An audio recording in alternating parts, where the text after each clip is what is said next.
Jay Crawford, Adam the Bull, Garrett Bush, and so many big names, it would take me hours to say all of their names.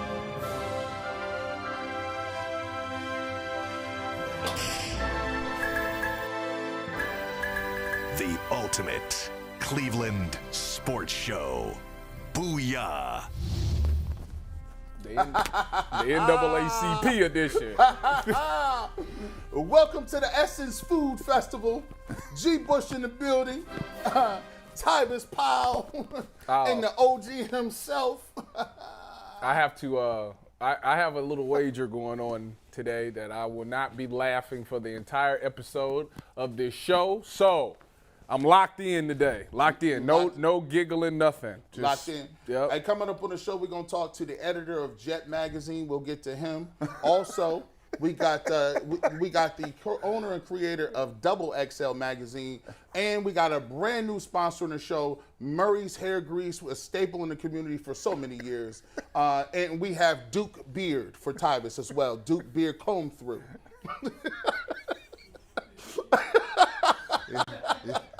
You went in your grab bag. The only thing you left out was Right On Magazine. Yeah, I mean, we say Tybus has, and see, here we're going to do that. Tybus, could you tell everybody the wager about you not Oh, well, basically we was upstairs before the show, and I was sitting there saying, I forget what the conversation was, but I was like, I could definitely do a show and not laugh. And they was like, Steve goes, oh, I'll bet on that. I got $1 for you on that. And I'm like, do we have a guy who is back there counting? There's nothing. It's nothing to count. Steve, listen, and he on the camera too, so he gonna find you if he see you. Listen, look, that's all. The thing about this, as I explained to them before, you wasn't here yet, but this is what happened. The successful people in life have self-control and self-discipline. If I want to be successful, that's all it takes. Like, I can control my laugh. Like, I don't, like I said, I'm by the book today. I'm corporate America today. All right, shirt and tie. We're going to see. We're going to see how that pull that off, man. He's laughing by 11-17. 11-17. He going to forget. He going to forget, man. He going to forget. It's sad that people don't believe in me. You know what? I thrive off of it, though. Thrive off of it. Do you? Really? Thrive off of Seriously. it. Just ask. You got it. Listen, I'm just serious. You about to laugh right now? Hey, look, his jaw's tight. You about to laugh right now like you eating a can of sardines. Come on now, relax. His jaw's tight. Hey, go ahead and let it out, dog. Look. Come on, be yourself, man. We gonna get to this. We gonna find a check. I need you to check how many this times. This is for $1.50. That's what all it is. For $1.50. And I gotta do something with the chat here. Anthony, Earl, I need you guys to monitor this. You guys could roast Tybus today. We're going to read some Tybus roasts. Yeah, at the end of the show. We got an interview backed out very last minute, so we have some time here at the end of the show. Really? Why would you want to do that? Hey, bro, we just want to see if you can stay we're gonna see what level. We're going to see what level of. We'll see who can make Tybus laugh in the chat. Nobody. There's nothing's funny today. What's up, also, guys, we can't forget, McNuggets is old today officially. It's his birthday. Oh, Happy birthday, McNuggets! You know what's so crazy? Anthony. I thought I forgot something, bro. I'm like, man, it's somebody's joint today. I'm the last 20-year-old left on the show. That's all I'm saying. Man, that's crazy, 20. too. 20. How old is you? You saying in your 20s? Can I make an announcement? I'm 29. Yeah, make that announcement. All right, this is serious, guys. I'm using my COVID year. I'm 29 for another year. I'm using my COVID year in my 20s. You get that extra year of eligibility in college. You could use your redshirt year. I know my birthday technically says I was born in '93. I'm using my COVID year. I'm 29 for one more year. 30's the new 20, they say. Nah. The dirty 30.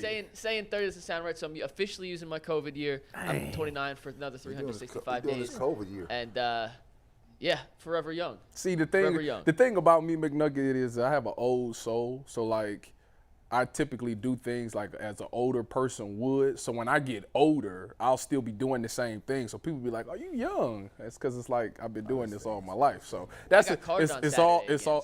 Did you really? Oh yeah. That's because when I shave, I could look like I'm 22. Man. If that, I could look like I'm pushing 17. So here the only problem with 30 is Like if you single and you 30, you got an issue. So you got. You do? Yeah, you got a problem. What's wrong with you? Because there's a conundrum. What's the conundrum? The conundrum is you can date somebody that's extremely younger than you. He can theoretically get 21 off, and that's not a problem. But he also can get 41 off. What's wrong with that? You speaking from experience? Oh, yeah. I know. Okay. Listen. Wait, what's wrong with that? So 21, if you go down too young for 21, you'd be like, man, this girl's cool, but she's 14 years old in the head. She be. Yeah, See, I ain't got time for you. That's a thing. I don't got time for you melting in the club. That is a thing. I don't got. Oh my God! Why you just don't talk to me? Whoa. There's some 50-years like that. Whoa. And then you get the 41-year-olds, McNuggets, and then they want to fast track you. They want to get you on that. Yeah, when we live in our best life joint, where they 41 and they think they should be on planes every week. No, you don't. Mm-hmm. There's a statute of limitation. They like on to that. travel. Do I look like Brad Sellers? I don't get on planes every single day. I don't got no pension either. So you're gonna get one trip, and it's gonna be to a place with no beach.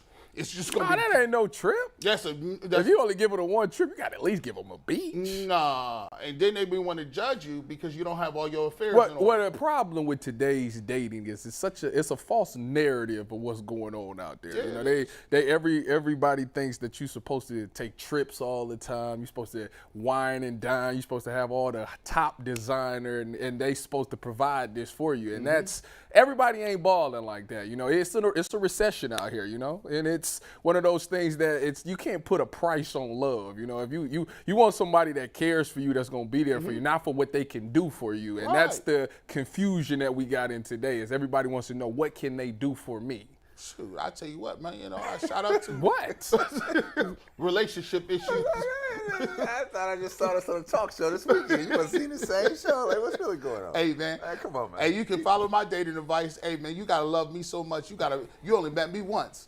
You get one time to meet me. Then we get married. Listen, I had my fun in college, and then I met my wife, and that was it.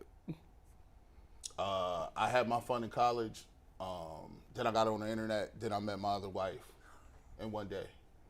Worked out well. 24 hours is all it Bulls bet. Before Bulls bet, last thing. Fellas here. For anyone who is in the chat saying happy birthday, I appreciate it. All for my birthday, hit that like button, hit that subscribe button. Do us a favor. It's free. That's all we need. And we appreciate you guys for having fun today. Have I gotten any gifts? You get any gifts from somebody, some people? Someone. Yeah. Okay. My parents got me a bike. Nothing else. A bike? A bike, dog. Yeah, I've been asking for a bike for a while, bro. It's so nice in Cleveland. I'm trying to ride. You know what? Why you send me a little bike riding through town? My daughter just got a little 4-wheeler, a little Baby Shark 4-wheeler. I'm about to teach her how to 12 o'clock that thing. No, if y'all don't know, that means hit a wheelie. That's 12 o'clock. Okay. I don't. 12 o'clock because you know. I don't get. I was like 12 o'clock. So you gotta hit a. Never mind. Don't worry about it. You know, it's for the younger culture. It is time for Bull's bet of the day, though. If you want to make some money, you should be betting with Bull. Despite the fact he lost on Friday, he is still up 11 wins over the lost column on his bet of the day, and he's going back with 2 bets in the baseball column today. Hey, Ohio, Bet Rivers Online Sportsbook is the place to be for every single game. Right now is the perfect time to join Bet Rivers Sportsbook because when you use deposit code SPORTS, you receive a second chance bet up to $500. Get on all the weekly action with weekly specials on your favorite sports like basketball and hockey. To help you win big, check them out at betrivers.com or download the Bet Rivers app today for the latest lines, odds, and boosts. And Bull taking 2 games on the run line. He's taking the Rays, giving a run and a half, at Baltimore. The Diamondbacks also giving a run and a half at Miami against the Marlins. And we are going to talk some Browns to start off today's show. And when we talk Browns, it is brought to us by our dear friends at Lincoln Electric. They are now hiring for great jobs. They are experts in the manufacturing and welding field. Check them out at Lincoln Electric. The question today, Tyvis and Brad, is as it stands currently, Jerome Ford would be set to be RB2 for the Browns this year. Yeah. Durability as a running back. Nick Chubb has been extremely durable throughout his career, but that's something you can't count on year in and year out.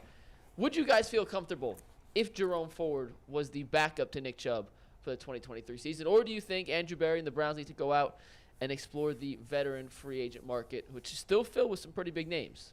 Well, see, I'm going to start with, you guys are 2 Buckeyes, and I think, Brad you've been, you've been vocal about one Ezekiel Elliott. When you look at this running back crew, we take a look at Nick Chubb is still here. Kareem Hunt no longer was with the team. Do you think that Ezekiel Elliott will be an upgrade from what they have in Jerome Ford? Well, first, this is no disrespect to Jerome Ford. I don't think I've seen enough of him to be able to feel like if Nick Chubb went down, I could hand the reins over to him. Now, obviously, in Berea, they may know better because they see it every day. I can't say that, right? I'm always good to have something in the chamber, right? So, to me, Zeke Elliott sitting out here, right, got something to prove, right? Realignment back at home could be some things for us, having some fire still stoked in him. And the other thing I said, I'm not, Kareem Hunt's still sitting out there, right? You could reconstitute that deal if you felt like you had to do that. But I'm not sure if I could turn it over to Jerome Ford. I don't know. I just have not seen enough of him. Tyvis, you played with Zeke, right? Did I play with Zeke? You played with Zeke, really? right? Did I play with Zeke? Listen, the jaws is quivering. I seen him. You almost had you that time. He's talking in such a low tone. Did I avoid play laughing. with Zeke? Right. He was like, did I play with Zeke? That's what he should have sounded like. Y'all are so listen, I'm good. But you played with Zeke. I digress. Do you think Zeke has anything left in the tank? Absolutely. I think he was very effective on short yardage last year and on the goal line. I mean, is he a guy that's going to come in? Is he going to be the Zeke from 2016 or 2017 or whatever year, the years that he was leading the league in rushing? No, I don't think that's there anymore. I think that, Dallas did a number on him, giving him the ball 30 times. It kind of wore and tore on his body. I think that he can definitely still be effective in the NFL. I don't think he's an every down back. I think he is a guy that can come in. Because if I'm fine, let me go on record and say I'm fine with Jerome Ford as the number 2 for right now. Because to me, he does things that, Nick Chubb might not do. To have that pass catcher out of the backfield, which, last year coming out of training camp, that's all, oh my goodness, Jerome Ford catching the ball out the backfield. Oh, it's going to be great. So he brings that element to them. I mean, if they want to go to a more pass-happy offense, which we anticipate that they're going to do, you need to have that get-out-of-jail-free card for Deshaun Watson. So Jerome Ford is a nice fit there. However, if Nick Chubb does get a lot of wear and tear and gets banged up on this season, I'm not necessarily comfortable with Jerome Ford being the only running back after Nick Chubb. I think then you'll have to explore going to get another running back like an Ezekiel Elliott or even a Kareem Hunt. Kareem Hunt would probably be the easier choice because you don't have to teach him nothing. He knows the playbook and he understands the culture that you're setting. He's been effective here with the Cleveland Browns before, so I think he would be that choice. Zeke might cost you a little bit extra dollars just because of who he was, but I think that's something that they have to explore once the season started. Training camp comes around, they're going to put another guy on the roster just to get through preseason, just to see what he does. They'll have some guys on practice squad, but when it comes game time and it's time to win games, I think you have to get a big name or somebody that can get the job done. So that Ezekiel Elliott, Kareem Hunt, Mark Ingram, all those guys are fine with me. See, I kind of talked myself into this a little bit. I said at one point in time that, you don't need Zeke Elliott. You don't.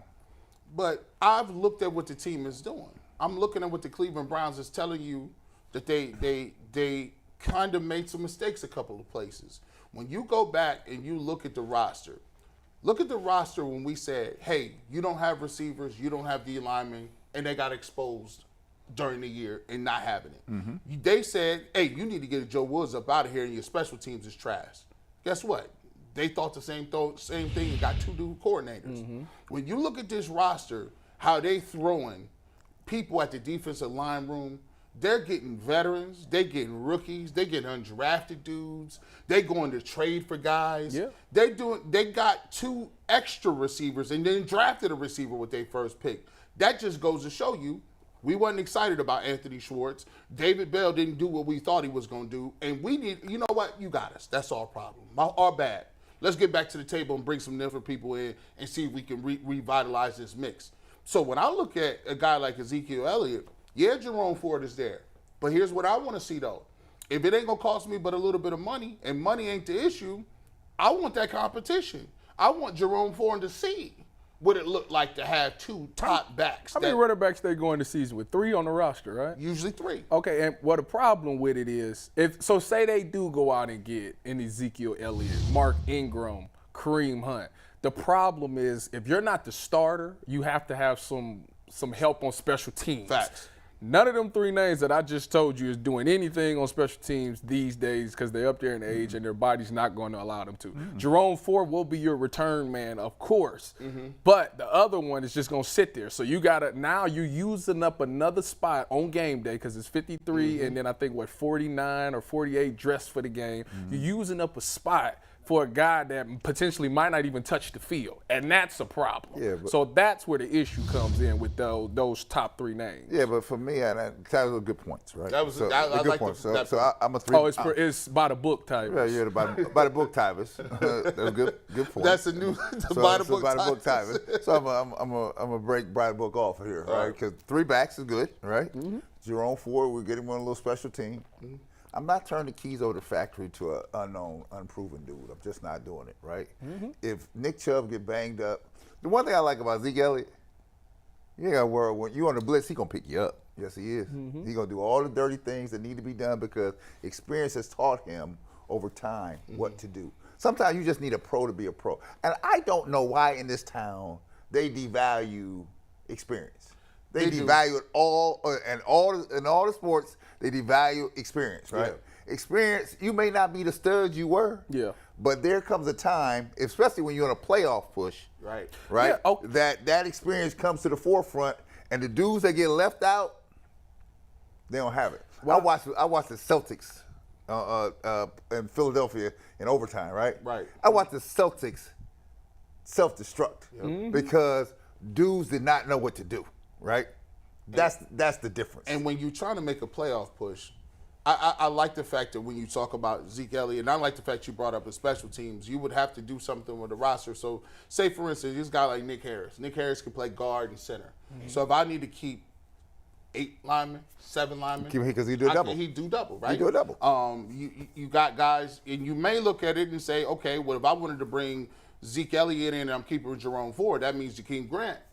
That means we got to make a decision there. Well, I mean, if they're keeping 3 on the roster anyways, then that's fine. Just one of them will probably be inactive. Right. But the way what y'all are talking about, listen, if Nick Chubb is healthy the whole season, then this whole thing is irrelevant. We talking about if Nick Chubb has to sit out a game or 2, then you need somebody in. I'm totally fine because then Zeke would come in and him and Jerome which they would be a running back by committee. So he don't need to be on special teams because Jerome Ford already is doing the special teams, and he's going to take the bulk of the carries. So be clear, Jerome Ford is not Pollard. That's not what this is. That we know of. That's not what that we know. That we know. It's too early. We don't know. We can only go off what we saw. He looked good in the preseason. That's all we know. Well, preseason, all right. Exactly. That's all we know. That's all we know. Preseason, right? And never to be heard from again. That's all we know. And this is what happens. When I'm looking at these down the line guys, right? If you take a Cedric Tillman in the third round, I'm not looking for Cedric Tillman to give. I need Cedric Tillman maybe to give me 5 plays in a year. 5 plays. I don't know where they're gonna come. I want 5. If I'm looking at a Zeke Elliott, I'm not looking at Zeke and give me all them carries. I just want Zeke to give me 20 plays. It could be in the air. It could be a blitz pickup. It could be here. It could be on the goal line running tough, strong. And this is all if Nick Chubb is not available. No, this is what Nick Chubb. So you want to roll Nick Chubb healthy, backed up by Zeke and backed up by Jerome. I like to hedge because here's the thing: if I'm a coach, if you can afford it, if the money is not an issue. Now, if Zeke wants some money, I don't know. Like if he wants the big bag, if you can afford it. That I'm always willing to get a couple extra spare tires. Oh, if you can afford it, roll it. Hey, snow tires they come handy when you up here. I look at a game. AAA come in handy when you got a flat. Your car broke down. Yes, it do. Like you. I don't ever need it, but if I have to need it, let me go in the wall. 1-800. You got 4 daughters, right? Yeah. Roadside assistance. It sound good, right? Yeah, yes, it does. Because you in another state, you might need somebody to come give you. There you go. Call this number. Call this number. Boom. So my thing is, when the Browns is going to be in a pinch some point during that season. Yeah. It's a good luxury to get 10, 15 carries from a Zeke Elliott. I look at a game like against the Saints. when it was cold, people out in the weather, it was ridiculous. What if you could have gave the ball to a Zeke Elliott? What if you could have gave the ball to a Chubb? Well, I mean, at the same time, the play call had to be that. Facts. Like they kind of went away, and I think there's a little bit to be said for that too. You just brought up a good point. If you're gonna go get Zeke Elliott, you gotta use him, and they had a Zeke Elliott type in Kareem Hunt, and did not use him. Right. And so my thought process is all of a sudden, can we count on Stefanski to use a guy? Maybe the Browns don't value a second back. Maybe they want to. I mean, it's just Kareem just didn't look effective like that. I mean, they value him. Obviously, they value him because they take Nick Chubb out. How many games do we say Nick just the fourth quarter? Nick Chubb is on the sideline, or why Nick Chubb ain't in the game? So they value the second back. That's a fact. It's just that Kareem Hunt just didn't look like that guy. I don't know what happened with the offensive line, or if he couldn't hit the gaps like how he used to. I don't know. He didn't look the same last year. So I'm not gonna say that they don't value a second running back because it seems like Nick Chubb got two series, then Kareem would come in for one. 2-1, 2-1 is kind of how they did it the whole season. Well, I look at this offense and I think more than anything, it's the philosophy of what they want to run. To me, I think that's the biggest question mark that we'll deal with for the rest of the season because, Brad, we really don't we just blanketly think that, hey, Deshaun Watson is here, we're going to start throwing the ball. I don't know very many teams that have ever changed their identity just like that. Yeah. Overnight. And I don't know what to expect it to even look like in terms of the passing game because, you go from 20, 30 carries for, Nick Chubb, you getting, 15 carries and touches for Kareem Hunt. Now it's, hey, we got receivers, throw the ball over the park. Is that something you think will work? No, well, I feel like this. You put all your money behind Watson, right? So I'm a proponent for giving you the best weapons possible, right? And for me, it's not about the money, right? You've already made the investment in Watson, right? So your thing is a short window to make sure you have a full complement of people. I don't have time or the timeline we're on to really develop and bring people along. It's either we are or we not, right? So in this case, as I'm bringing Ford along, what he pans out to be, I don't know yet. But I'm going in the hole with two that I can count on, right? And even if Nick Chubb does not get hurt, right, a secondary person, you can speak to Zeke. I mean, around the goal line, that's a luxury to have somebody that can punch it in. Now, we've had trouble around the goal line punching it in, right? Nick Chubb? No, the Browns have had trouble punching it in around the goal line. Chubb has been a good guy around the goal line. And that's the thing. So if we're gonna bring Ezekiel Elliott in here for goal line and short yardage situations, what's the point if we got Nick Chubb who's converting those already? Now you say that. I mean, last year what we did, we was behind the quarterback. We running him on fourth and short. Right? That's another thing. The eyes go back to play caller. I think. To me, I look at it this way. If the Browns are at a point where, when I said this earlier, people thought I was laughing and joking because I just say it sometimes. People say, "Oh man, he overreact." Bro, they got about 6 games, man. They've used their goodwill up. They used the year on Baker. You're right. They kept Joe Woods way too long. Right. Now you got Deshaun Watson. They got stung in the foot a little bit because they could have made some of these changes to even make that look a little better. But they said it was all on Watson and whether he was going to do. Now you get here. My thing is you can't get down the road and say, "Oops, I got a flat tire," when you know this is your last race. It's just this is the first year that there should be no excuses. Right. There's nothing. There's no suspension. There's no quarterback. There's no new coaching change. Except on defense.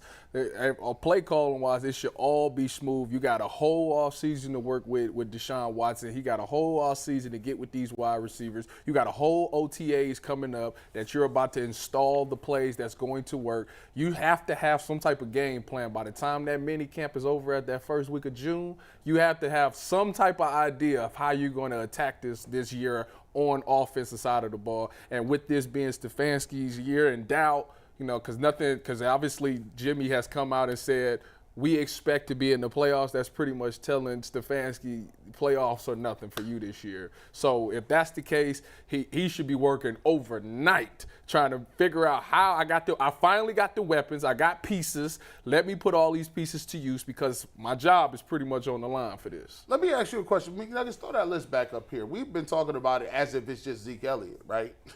Is there anybody else on this list that you see that could be potentially brought in that makes any sort of sense? Zeke Elliott is the big name, obviously. Yeah, Zeke Elliott's out there. Kareem Hunt, Leonard Floyd. You got 163. Steve. That's Fournette. Leonard Fournette. Not Leonard Floyd. Sorry, I was talking to Steve looking for the graphic here. You got Mark Ingram out there. To me, there's a few other names that are out in the market. These are the biggest four. To me, all four of them is pretty much the same people, to me, in my personal opinion. They all the same. They all do the same thing. They all pretty much old. They're all goal line, short yardage guys. None of them catch the ball out the backfield except Kareem Hunt. What's the difference? Would you be opposed to if it became down? They're all the same. What? They are. If it was between Ezekiel Elliott and bringing back Kareem Hunt, what would you rather do? Hold on, I'm gonna check your Buckeye card here in a second. They're not the same. Dude.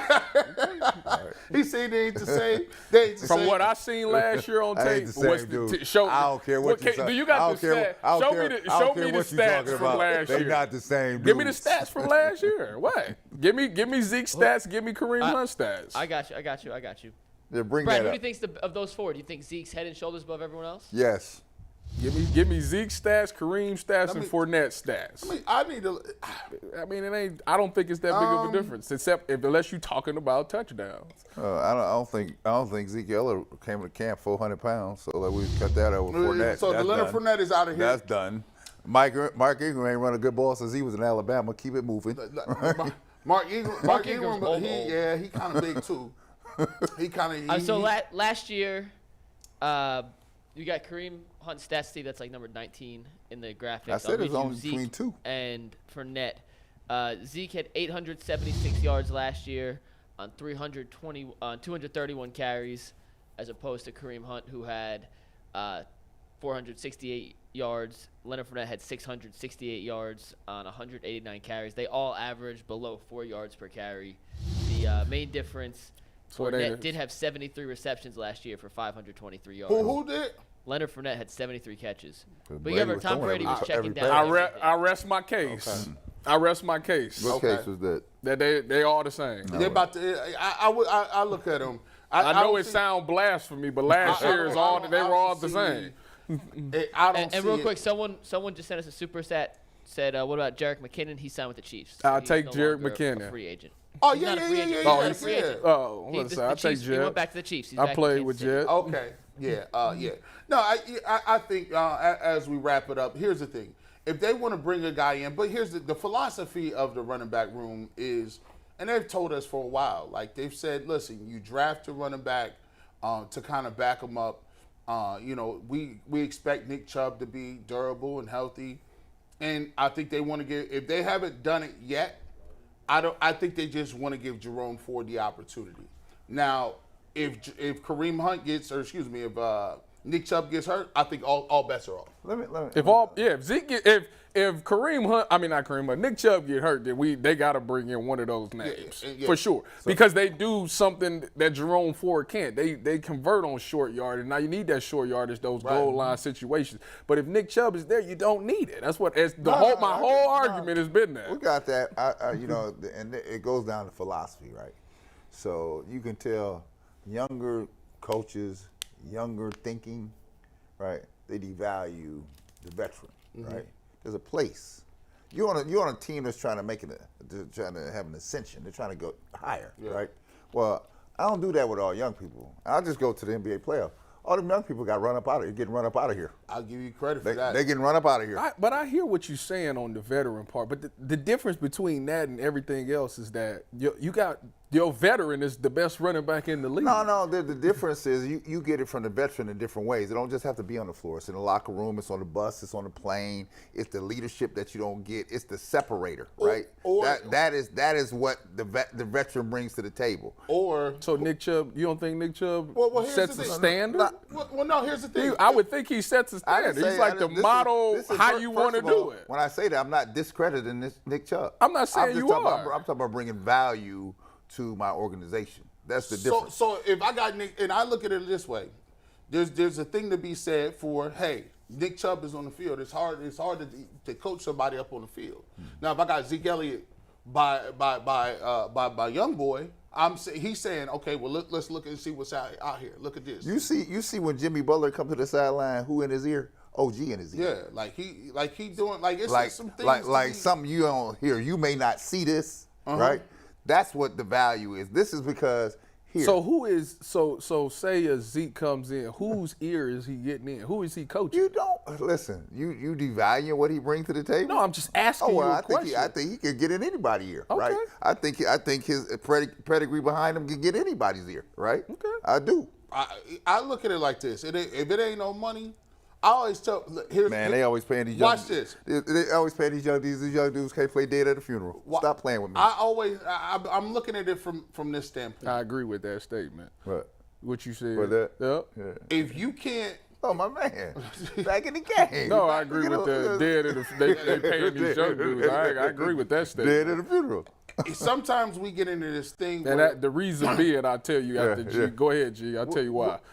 Sometimes we get into this thing where we tell people we don't need a certain person. We don't need that. We don't need. And I just keep seeing my teams come in last place. Yeah.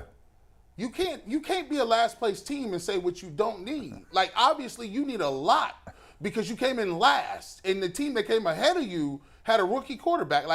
They laugh at Brad all the time, like, because he said Carmelo. How many times he gonna mention Carmelo? But what he's saying, million. What he's saying to you is, when you got into the playoffs, all them little wishes and happy thoughts turned to Jetty Osman and Rubio, and them people wasn't giving you nothing anyway. So how funny was it? Like it was, how far-fetched was it? Because sometimes you realize when you look at people, you understand, oh, you self-checked.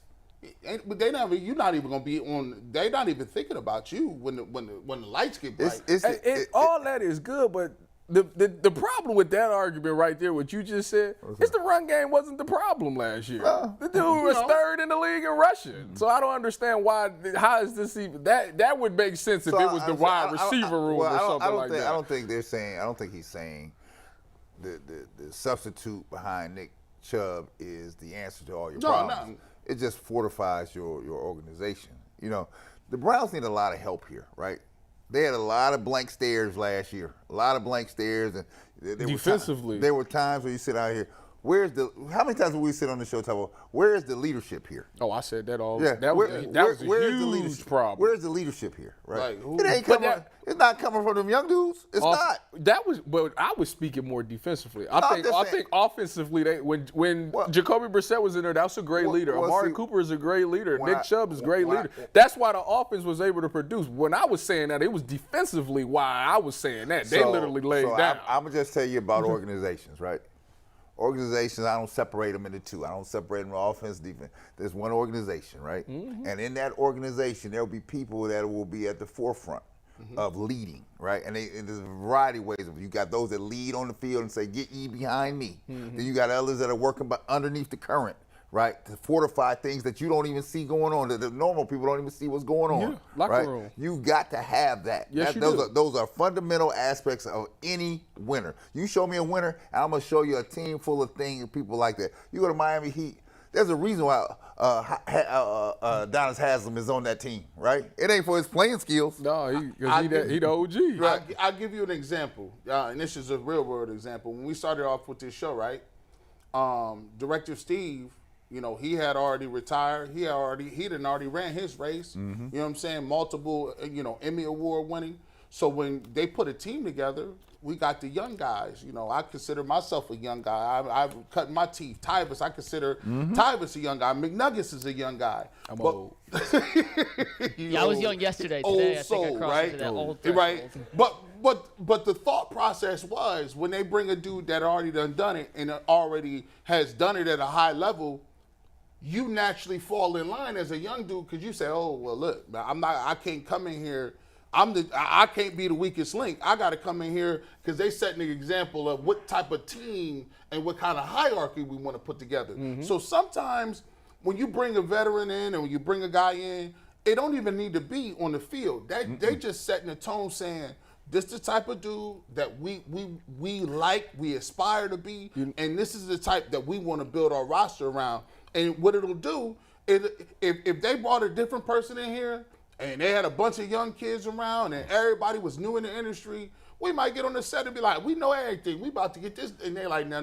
This is a professional. You know this is what, how you get it done, and let's get it working. You absolutely right. And that's exactly why they did what they did this year. You know why? The defense was the problem last year, quote unquote, to me.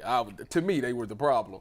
And so what did they do? They got rid of the coaching staff. They got rid of the defensive coordinator. Brought a guy in there with that experience that you're talking about. Right. What does he do? He goes out and get Juan Thornhill. What does he have? Super Bowl experience. Then they go sign, what his name? Rodney McLean. Rodney McLeod. Why they bring him? Super Bowl experience, older guy, veteran. What's this DB? This secondary is a group of young guys. So what did they do? Go get guys that's older, that had the Super Bowl, that's been to where they want to get, to talk to them, to get them up to hold them to the standard that they're trying to get to. So I think exactly what you're saying is the issue that they found out. And they have addressed it. But as far as we talking about running back wise, you could bring Zeke in here. Yes, Zeke has been 3 times leading the league in rushing, 3 times all pro, whatever it is. But he can't tell you nothing different than Nick Chubb, because he's done the same. Well, he ain't lead the league, but he's been top 3, and now he's finally hitting that stride, and everybody respects Nick Chubb. So it's like, if Zeke came here and said something and Nick Chubb said something to Jerome Ford, I'm pretty sure Jerome Ford would slightly gravitate a little bit more to Nick Chubb. Why? Because he's been here. He's actually seen Nick Chubb. He's got the relationship with Nick Chubb. That's just my personal opinion. I don't, listen, again, this is not against Nick Chubb, right? I think that when you bring people up here, bring any person in an sports organization with stature, young people naturally gravitate toward them. They do, because they're experienced, right? He's coming from a place in Dallas, right? He'll be coming from a place in Dallas with plenty of stories. He's seen the people, right? And those are the people that young people gravitate towards, right? Now, again, this is here. You're not going to be the dude in Dallas, right? If we put on this team, it's for a different role.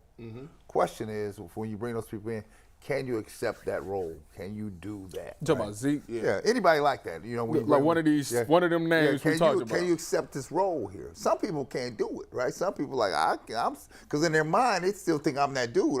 You're not that guy no more. That's a fact. You're not that guy no more, right? But you can be this guy, right? And those that can accept that role and learn how to excel in that role, they find a way to extend their playing career, because they find there's value to them to have them on the team and say, no matter what team, I'm keeping this dude around here. We got to keep him. Got to keep him around here. McNuggets, you said we got a super chat.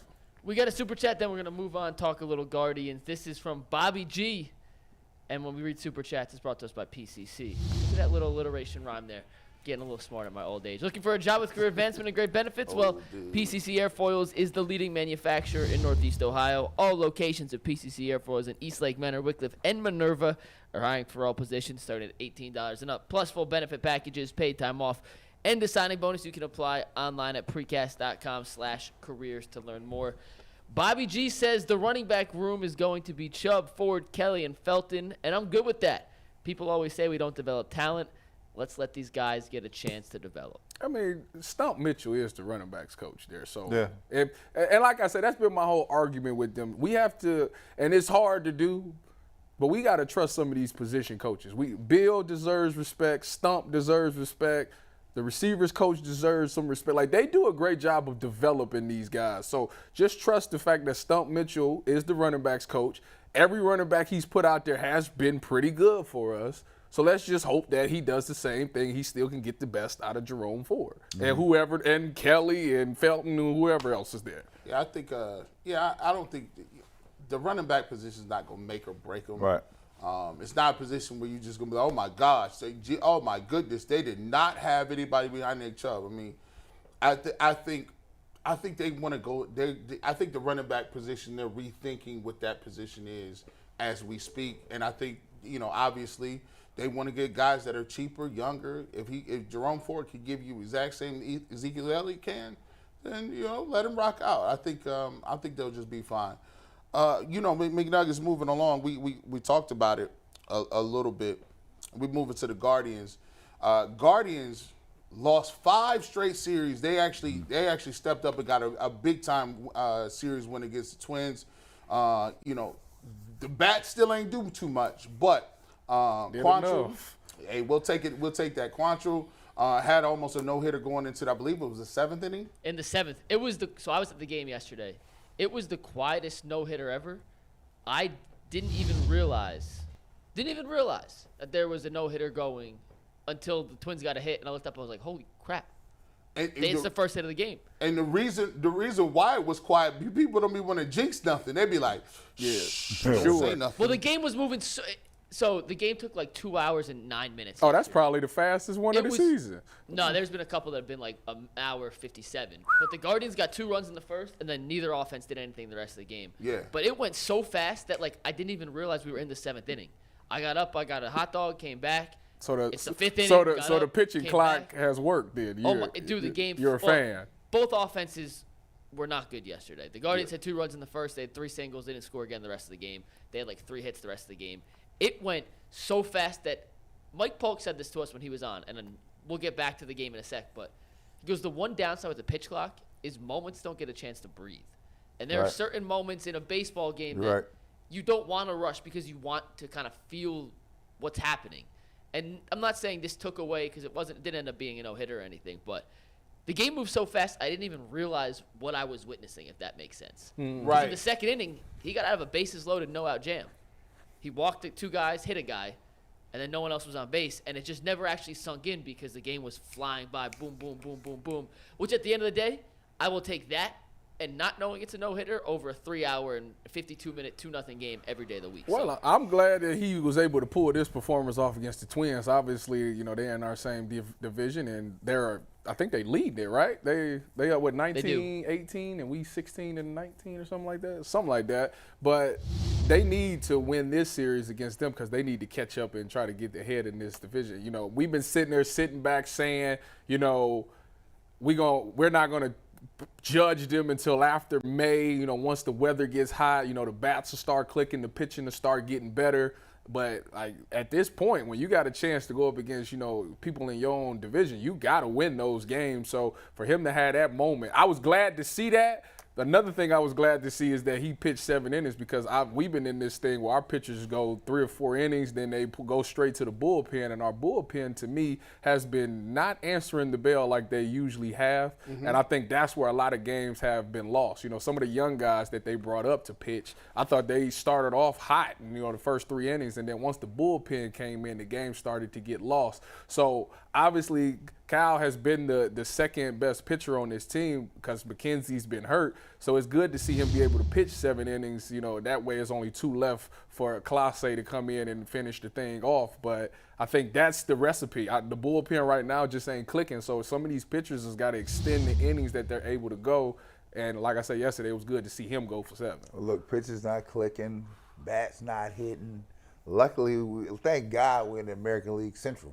Yeah. I mean, because we had been any other 2 divisions, we'd be run up out of here, right? We'd be so far behind the first place team, it'd be nonsensical, right? So, thank goodness for the American League Central. Yeah, look, they get. I like Hinches is back. He's throwing the ball a little bit better. I'm glad to see his big self throwing the ball. Pause. Throwing the ball. By the way, I look at it this with the roster, right? And we talked about it earlier this season. And Bull was here. He said it. Jay said it. When you get a season where all of your young guys play well, we talked about when and who would be the people that fall back down to the mean. Mm-hmm. We talk about it. Oscar Gonzalez has not played well. Not at all. At all. Like his power numbers. Yeah, he's in AAA. He got sent down. He's in AAA. It just seems like Tito don't even have faith in him because they was platooning Brennan. Will Brennan, our guy from the show, they was platooning him early. So you got Oscar Gonzalez. Quan, he's not like he's hit a snag or anything, but he played well the other night. Yeah. Hit the game-winning home run Saturday. Yeah, he had a game-winning home run. He showed a little power. But here's the thing. I always ask. I keep asking every single week. I'm like, yo, is y'all worried about Jose yet? They're like, nah, he good, 285. The numbers is looking. I said, but here's you got to think about it. He was hitting triples, doubles, homers last year at this time. Probably leading the league in MVP voting. When you only got 17 home runs, which is last. I think they got 18 now, G. They got 18. Put some respect on the name. Stephen Kwan hit one. So 18, they still last. And I don't get this about the warm weather thing. When you look at it, look at the teams that are ahead of them in warm weather cities. The Rockies got G, hold on. This is big news. Not only are they last in home runs in the league, the Nationals hit 6 over the weekend. They have 4 fewer home runs than anyone else in the league now. They have 18 as a team. The Nationals, who were below them up until this weekend, now have 22. So I just hope catastrophic power shortage. Well, I just hope that they just hit a stride. Like the good news is Josh Bell is finally hitting. He started this season off like 0-1 of 17 or something crazy. He's batting almost 230, 240 now. So it's nice to see him put the bat on the ball. It just listen, like I say, Memorial Day is the thing for me. If Memorial Day come around and they ain't hitting like that, you look at it. I don't know if you can win this way long term. No. But like you said, thank goodness they're in the American League Central, because if they was if the Rays are 28-7? They've lost 7 games or something. It's ridiculous. Yeah, it is ridiculous. And by the way, they have 71 home runs. Yeah, they're 28-7, and they have 71 home runs. 71 home runs. To our 18. That's ridiculous. Like when you are playing, that's ridiculous. And trust me, like I'm not sitting up here claiming 71 to 18 that you're some baseball savant. I'm not looking up baseball stats every day, but even I know this: if you only have 18 home runs, and someone has 71, that means they have an opportunity. They're getting 3 for your 1. Right. You know how many hits in a row you got to get runs? Like the Guardians have to do 2-3 hits in a row. But the funny thing about baseball is, the ball bounces a certain few ways, and they needed a series, and they won this series because they could have been down 6. They could have been down 5-6 games in the division by losing this series. You got the win. Quantrill pitched well, and you look at it, McKenzie might be able to get back with it by the end of May. And all of a sudden, this thing looks a little better. I got a stat for you guys based on the home run hitting abilities of the Rays and the Guardians. And this stat is brought to us by Lorain Community College. Your classes, your future. Register now for summer and fall classes. You can learn more at loraincccc.edu. The leader for the Guardians in home runs, there's 3 of them. Naylor, Ramirez, and Bell each have 3. How many players on the Rays do you think have more than 3? So not same number, but 4 or more. How many 8. Rays? 10. 8. 7. One of y'all is right, and it's Brad. 10 different Rays have at least 4 home runs. Absurd. We doing bad. It's worse than I thought. It's not. Well, here's the great thing about it. No, it ain't as worse as you thought. You still in second place. That's the funniest part about the whole thing. That's the blessing. The AL Central across the board is just not very good. You look at the standings across like the league right now, and you look at where the Twins, who were in first place in the AL Central, would be in some of the other divisions. They'd be in 5th place in the AL East and 3rd place in the AL West. So my thing is, but what the Guardians have to watch is, before we always believed that the Guardians, if you watch the standings, they were either going to win the American League Central, or they would be in contention for a wild card. That ain't a thing. These American League East dudes they gotta win. Like these guys are out. If how many games would they be behind in a wild card race if theoretically it started right now, McNuggets? They gotta win this. I mean, because I Say think one time? if the Guardians, who would be a wild card team right now if you looked at it and like literally speaking for the playoffs? It may actually. Okay, nope. They have wild card. The Guardians are 4 games out of the 2nd wild card spot. And who the 2 wild card teams, and what's their records? Baltimore and at Toronto. 22-12, Toronto 21-14, the Red Sox 21-15, the Angels 19-16, the Yankees 18-17, Seattle 17-17, Houston 17-17, and then the Guardians at 16-8. I think they got to win the division. I mean, because right now they're under 500. Granted, they could get hot, but they're closer to the division. They are the wild card. Yeah, they're closer to the division than the wild card. So that's the thing that we should be watching the rest of the year. Yes, we know that, hey, we're in second place, but second place ain't traditional second place, given the fact that the American League East is playing the way they're playing. So, we'll see. We'll monitor that and see how it goes. But they are lucky. They are where they are. But if you do get McKenzie back, I love Bybee. Logan is pitching well. Yep. Quantrill continue to pitch. You might see Gavin Williams up here by the end of the season. Need some stick, man. Yeah, I'm about to say them bats got to start clicking. Come on, because Jose. we thought we was getting it when we got Bell and what's the pitcher? I mean the catcher. We switched out. Zunino. Zunino. Oh, and then I got a question for you guys real quick, and then we'll move on to some Cav stuff here. The Guardians year after year, and you know me, I moved here last year. I don't know the history of Cleveland, but they've always had these elite pitchers come through the ranks. Guys they call up, no-name guys have turned into studs. Shane Bieber, another example of that. McKenzie, Quantrill, all these guys, hometown developed talent. Outside of Jose, who's the last, big time, and not Quan, I'm talking power bat, that they've actually developed on their own? Lindor. I mean, Lindor hit 40 one year. Then Albert Bell. But then if you go back to Bell, the Grady size, we're going to the 90s.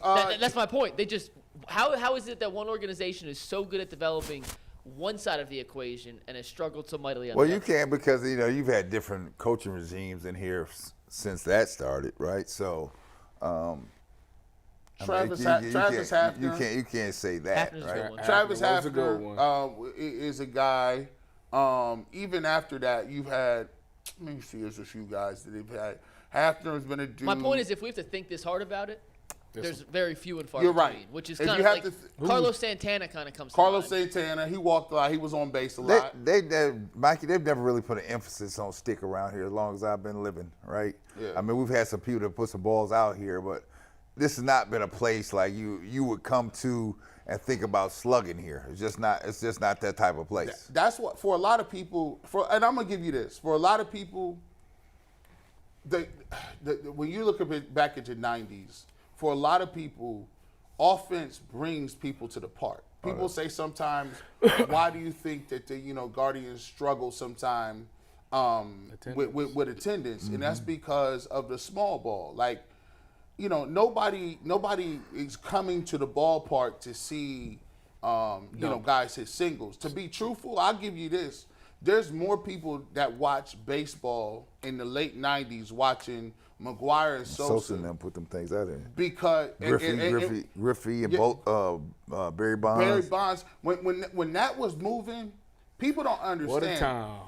They take a look at it from one perspective, but from an African American perspective, go back and watch those games and go back and see how many black people you saw in the stands. Go back and see how many people in barbershops was talking about the home run chase and the McGuires and the Sosas and the Bonds and you got the Frank Thomas. Those guys, that's what really brought you to the park. And if you was the Indians back then, the Indians had the Rolls Royce of lineups. When you say, I could go back and I say from the top of my lineup, I could say, well, you got Roberto Alomar.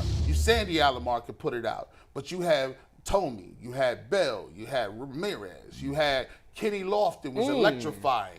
You had everything for every. Omar Vizquel was electrifying with the glove. Yep. So when that thing kind of fell apart a little bit, it kind of it changed the way people thought about the team, and it wouldn't have been as stark if they wouldn't have gone from that type of box office stuff, Showtime to we're gonna be analytical. We're 9-5. That's just what it was. We're 9-5 now. Analytical. My grandmother. You have to know why that occurs because see, you get Showtime out here. At some point, Showtime want to get paid. Yes. Right. Well, this is not that place, right? You're not gonna get it like that, right? And nobody got paid here. Right. Tomey didn't get paid here. Ramirez didn't get paid. Albert Bell didn't get paid. Kenny Lofton didn't get paid. They weren't paying people like that. Was Jose Ramirez the first person to get like that? I can think Jose, with a stick. Yes. Jose Ramirez is the first person that they've invested in a long time. He had him over a barrel, though. Yeah. And he gave him a discount. Mm-hmm. He did give him. He gave him 2 discounts. To be real, to truthful, like massive discounts because he wanted to be here, and so it was tough. Even with Lindor, right? Right, it worked out because Jimenez is a great replacement. Yeah. But the thing here is, I think people don't realize a little bit sometimes too, is not only then they went through an era where that era worked. But they had pitchers like CC Sabathia. Okay. When CC Sabathia and Cliff Lee left, they was like, that's hard to sell. Like, hey, we're not going to do the big bats and stuff, but we got pitchers now. And then the pitchers wanted to get paid, and they wasn't going to do it. So there's always this perception that you're fighting against, and it's still here. Like, the people that are intrinsically in it, like Bull or Jay, they understand the minutia of it, and they'll say, oh, Bieber got to go. But you got to think about what the reality of that is. Bieber is somebody's favorite player. So when your favorite players are always leaving and always recycling, that just does not bode well for a fan base that says we gonna ride or die with you. Right. It's more of we'll come catch you if you're good. Right. Yeah. Pretty much. Right. That's pretty much good. Right. We'll check you out if you're good. Yeah. If you're good, you know what I'm saying? We'll wait on you. Yeah. We did get some sad news over the weekend, fellas. Unfortunately, Nick Gilbert, the son of Cavs owner Dan Gilbert, passed away after some medical complications with the disease he had been battling, neurofibromatosis, which essentially generated non-cancerous tumors on your skull, your spine, and your back. So really sad news, and it's always tough when you hear something like this. And not to say it's positive, but you see all the tributes come out and the impact Nick made on a lot of lives here throughout Cleveland, especially in the sports community. As someone not as familiar with Cleveland as you guys are, and Brad, I know you work with the team. Mm-hmm. What did Nick Gilbert to you kind of stand for, and what did he mean in the grand scheme of how the Cavs have kind of operated the last couple Well, first decades? of all, my condolences to the Gilbert family, Cavalier family. Nick obviously was a bright spot in what Dan Gilbert was trying to put together here in the organization. Well respected, well liked. And then it really brings back the humanity side of this, right? Because if you're a parent, right, the natural evolution of a parent is that the parent is supposed to pass away before the child, right?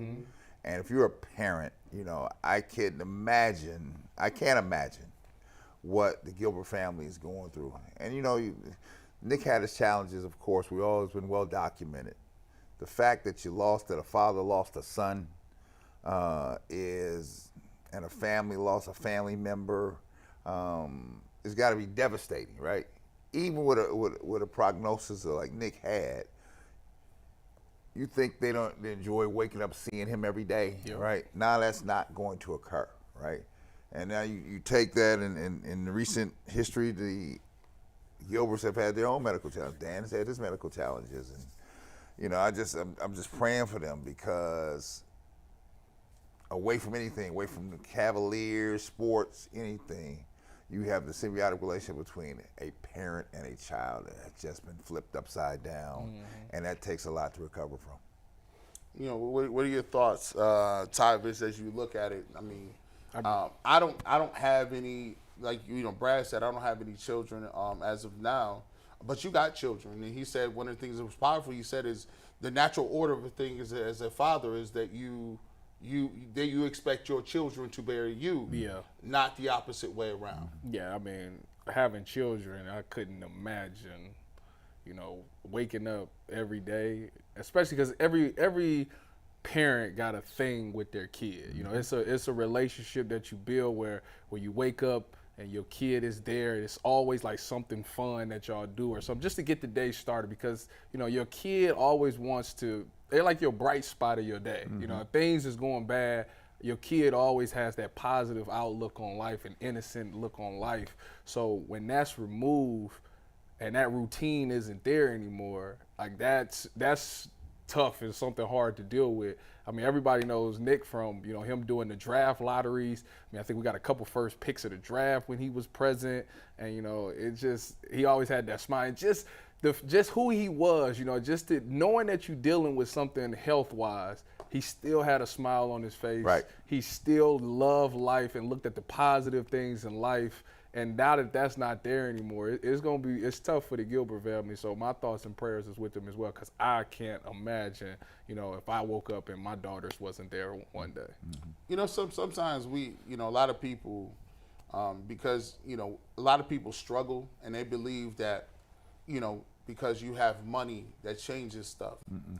And just, if you thought that for 1 second, just look at the Gilbert family. Wealth don't buy health. I'm sure Dan Gilbert has enough money to do a lot of things, but just knowing that he does not have enough money to fix his son, or he doesn't have enough money to change his predicament as far as his health. So sometimes I think you got to look at other people's lives and learn something from it and say, you might not have as many resources or tangible things that they got, but that's not the real part of life that really count. It's your relationships, and can you wake up and see people. And I want to thank them, because for a lot of people, they give Dan Gilbert a lot of grief. Mm-hmm. But I want to, the best parts of my life as a sports fan was because he delivered. When his son was up there, I remember it like it was yesterday. They took us through an arc. It was... we had LeBron and we was winning 66 games and he left. Mm-hmm. And it was dead. It was like businesses went out of business. All of that. People didn't go downtown. It was just that era was so dead when you talk about the Browns and the Guardians and the Cavs. But I will always remember I was working in a call center making calls for DirecTV. Mm-hmm. And I remember when they said, the Cavs got their pick again. The Cavs got the number 1 pick. And people went crazy not because it was the number 1 pick. We was like, yo, we were so crazy that we knew LeBron was coming back that we needed that pick to even make it happen. And guess what? As far-fetched as it sounded, as far-fetched as it was a storybook, because it happened. They got Kyrie. And then they went and got, they got Anthony Bennett, and we like, oh, we screwed now. We got that first pick again. And then they came back and said, they got the number 1 pick again. They're going to take Wiggins. I said, we got it. LeBron coming back. It's a wrap. And sure as day, the article comes back, but I will always remember Nick because he was the face of that. Mm-hmm. We just felt like you put him out there, we getting the number 1 pick, right? We about to get that pick. Look at this, man. It's crazy, man, the chances. And so Dan Gilbert's family has given me an opportunity and a lot of people just to rejoice, because I know I'm not the only one that say this. I cried so tough when the Cavs won the championship because I felt like it was insurmountable. There was no way LeBron should have even been there. There was no way we was beating the best team ever. And guess what? Every day I look at it and I go watch that and I say, man, I appreciate Dan Gilbert's family for giving me the opportunity as a sports fan. Mm-hmm. Mm-hmm. Well said. Well said. And we're going to move on. We hope the Gilbert family heals from this, in a however they need to process and deal with it, give them the time and space they need, and they will recover on the right side. It is officially noon, though, which means this is an awkward transition to a colleague read, but it's one we have to make. The colleague Lunch Hour of the Ultimate Cleveland Sports Show is sponsored by Colleague Racing, the official NASCAR team of Northeast Ohio. If anything comes up on ways the Gilbert family is looking to raise money for Nick or a charity or anything like that, we will let you guys know. But it's a tough time in Cleveland because he did mean a lot to a lot of people. Someone else who meant a lot to a lot of people, someone you just mentioned, G, one LeBron James. And over the weekend, his son Bronny committed to USC, not Ohio State. Before we talk about that move, are we going to blame Tyvis for not securing the commitment for one Bronny? No, you're not. Both of them. No, you're not. Both of them. I don't understand it. I'm confused. I'm gonna break. The Buckeye Shrine is powerful. I'm gonna break you off after Tyvis. I'm gonna break you off. Right? Come on, how? Go ahead, Tyvis. Can somebody explain to me how you let him get out the state? We about to explain it to you. Go ahead, Tyvis. So to me, I've been saying for the past 5 months that Bronny was going to USC. I don't know why this is so shocking. Why to is it people. shocking? Like, listen to this, all right? Go get him, young fella. Let me get him, young fella. Picture this now. Picture this now, G. Do it so I don't have to do no talking, please. LeBron James, star of the Los Angeles Lakers. Okay? You got that? Mm-hmm. Bronny James, star of USC. I think that's in LA, right? Yeah. Okay. Yeah. Okay. Yeah. Here's the last one. You ready? Mm-hmm. Bryce James, star of LA high school basketball. So the James gang is dominating 3 levels of basketball in LA. You think I wouldn't take that deal? You know how much money that sells? You know how much money that makes? Yeah. Well, Bro. Like it was a no-brainer. Then on top of that, I think when he came down here to come do his visit at OSU, he was with a guy by the name of, I think his name is Tayson Chapman, is the recruit that he was with. They both came on their visits together. Mm-hmm. Bam. And he ended up committing. Like, I'm going to commit right now. So he committed. So in their mind, they're like, we gave up our spot, you know? Listen. And then on top of that, we got a point guard already. No, y'all don't. Yes, we do. Y'all ain't got no point guard. Yes, we do. We got a point guard. What's his name? Bruce Thornton? We can get him up out of here. Really? Yeah, let's get him up You're out not of here. a fan? He's actually really good. Hey, man, actually really good. Ohio State basketball, OG, is looking like the top of the MAC East. So- yeah, come on now. Like, you right here with the Zips, the Bobcats, maybe the Flashes. Y'all supposed to be operating at a top level. So if you see Ohio State did bad last year, yes, and you're Bronny James, would you come there? No. Oh, I rest my case. His father. I rest my case. His father. I rest my case. Here, let me jump in. I'm gonna let them get their money off. He started out so well, right? Then he dropped the ball. Right, he started out so well. So let me just fill in some of the blanks here. First of all, Bronny James, I don't think was ever a long shot from the beginning from Ohio State, right? He was here because his father loved Ohio State. That's what he was here for. But when his father re-upped in L.A., have you not? I just talked about the symbiotic relationship between a parent and a child, right? Mm-hmm. LeBron James has been everywhere with Bronny James, right? Mm-hmm. He goes through everything with Bronny James, mm-hmm. everything, and Bryce too. Mm-hmm. He doesn't stray far away.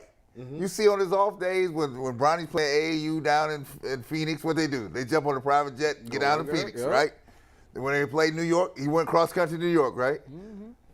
You think he was going to send Bronny James back out here to Columbus while he was in Los Angeles? Why would you think that's not going to happen, right? It's not going to happen. To be honest with you, I blame Bronny for the reason that LeBron is in LA now. I said this from the beginning. I said, look for Bronny James to be at USC or UCLA. He wasn't going far, right? It was not a stretch. And the longer it kept going on and kept going on, it wasn't even about who signed him, right? Because Ohio State, to be clear, they need some infusion.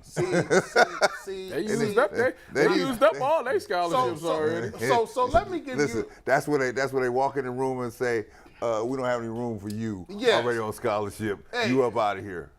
Here's the problem. At one point in time, I was old enough to remember hearing about the Clark Kellogg's. I was old enough to remember Jim Jackson and what he was looking like down there. Heck, I was even here when I remember Bill O'Brien and I remember Thad Matta. Now let me tell you something. Back when Thad Matta was here, you know who was rocking the LeBron jerseys? You know who had a locker inside the locker room? One LeBron James. My problem with Ohio State is not that they didn't get Bronny James. My problem with Ohio State is they didn't slip so far, it wasn't even no option. How you beat Ohio State? I saw LeBron James in the horseshoe and all, just looking around every time he get. Now, my thing is, look, you go back and watch Coach Prime. Coach Prime told 7, 8 people at Colorado, hey, man, I like you, but I'm going to be honest with you, I got cats coming.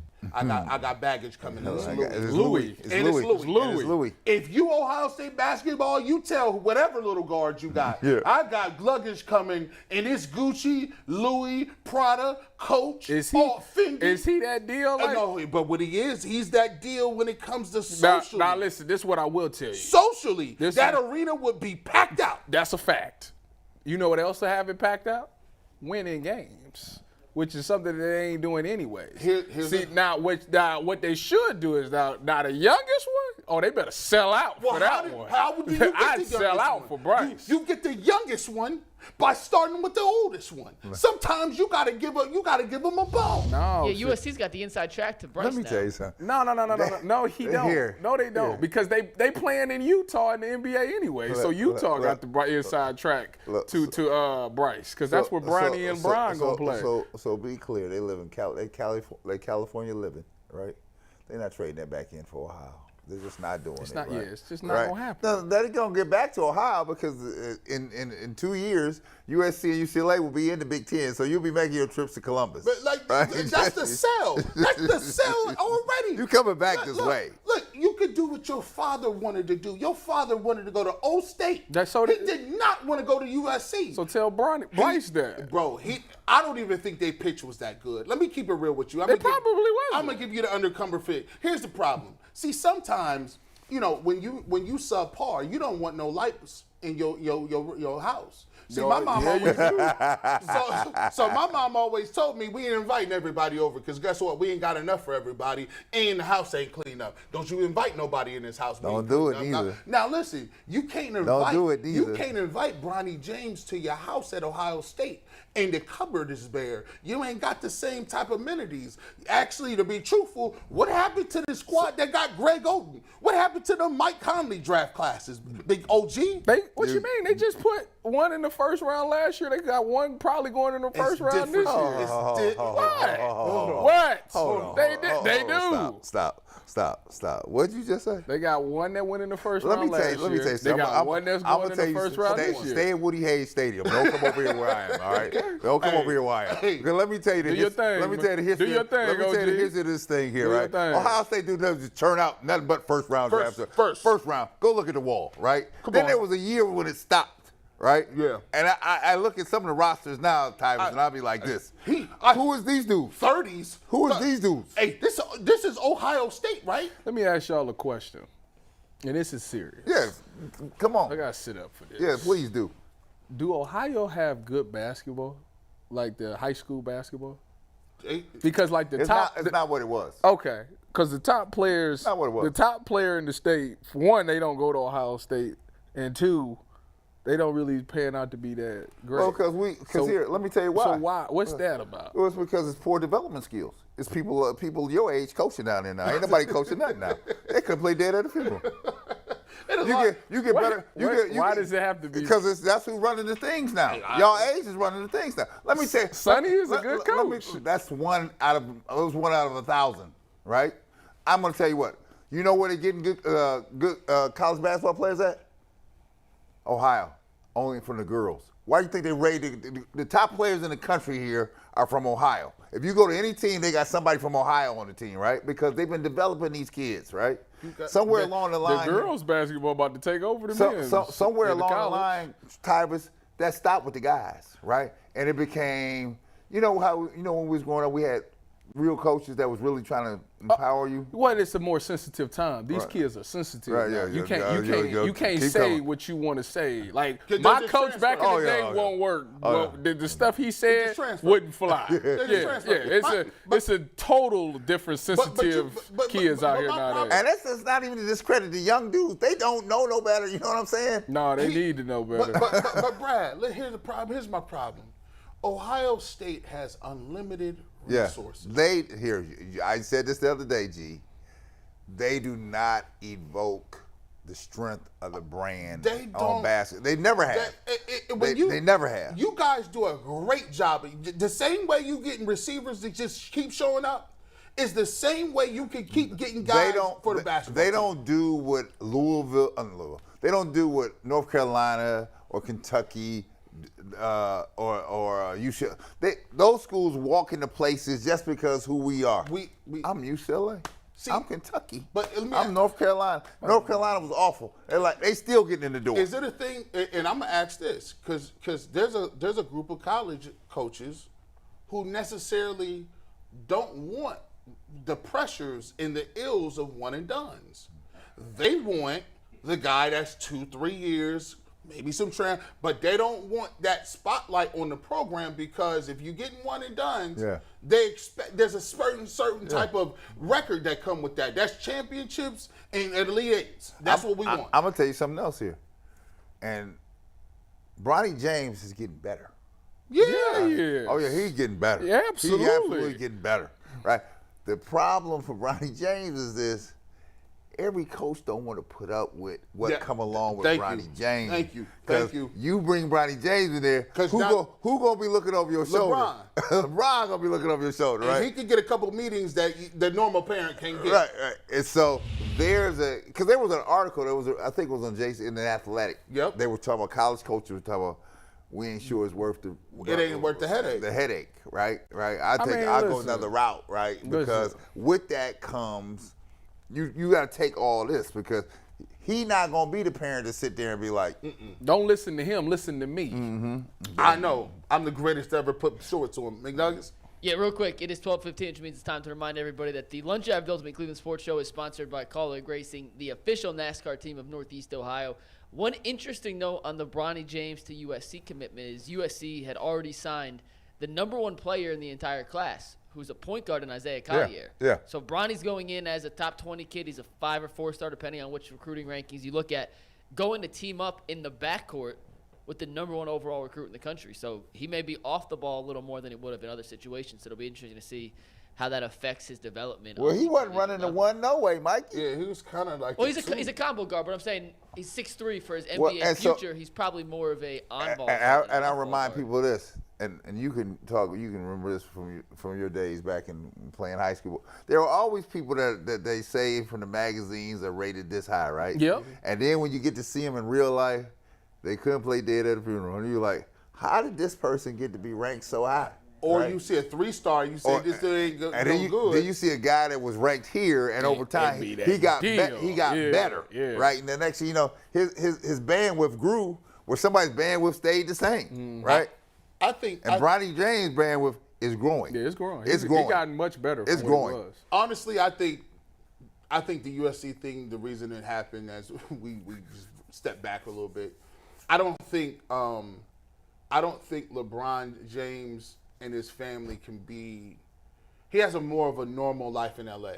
Like in LA, you just one of many stars. Mm-hmm. Like, oh, you LeBron James kid, so Carmelo's kid is here. So what? There's hundreds of kids. Some people's trust fund babies. Like some people, he's worth $1 billion, but some people might be the family members of the guys that pay LeBron James checks. So they don't care nothing about that. I think he got more of a in Ohio, in Columbus. I think that would be crazy. This ain't nothing but Zeke and Quincy McCall from Love and Basketball. That's why he went to USC. They watch Love and Basketball.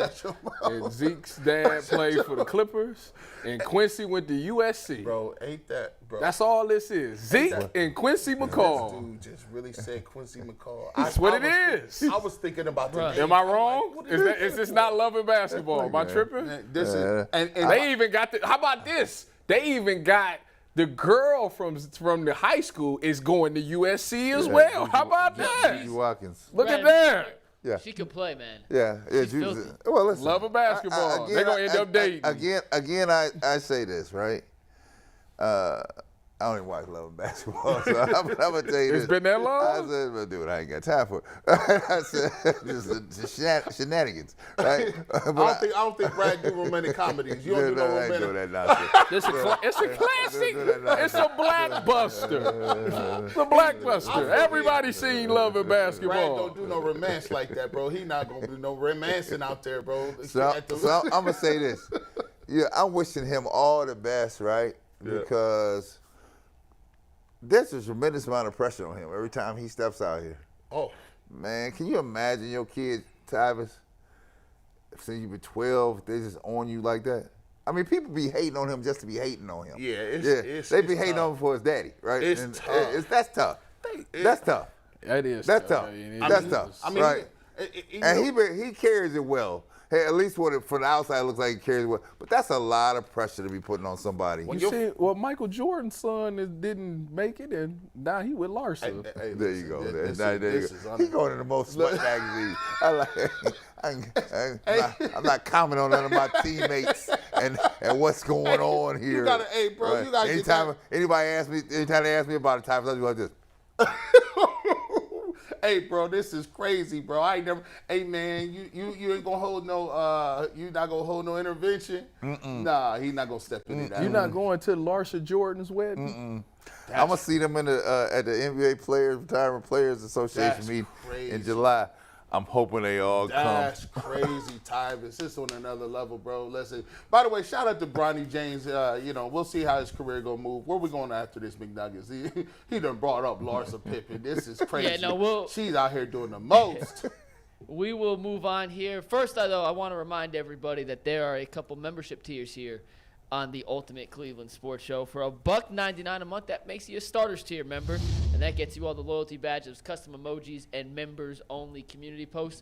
For $4.99 a month, that's your coaches tier. You get all those same starter tier perks, plus daily overtime videos, member shout-outs, discount codes, and merch, and much, much more. We have some more things coming on the way. We had a meeting last week about membership tiers and perks, and we're hopefully going to roll some of those things out here in the near future.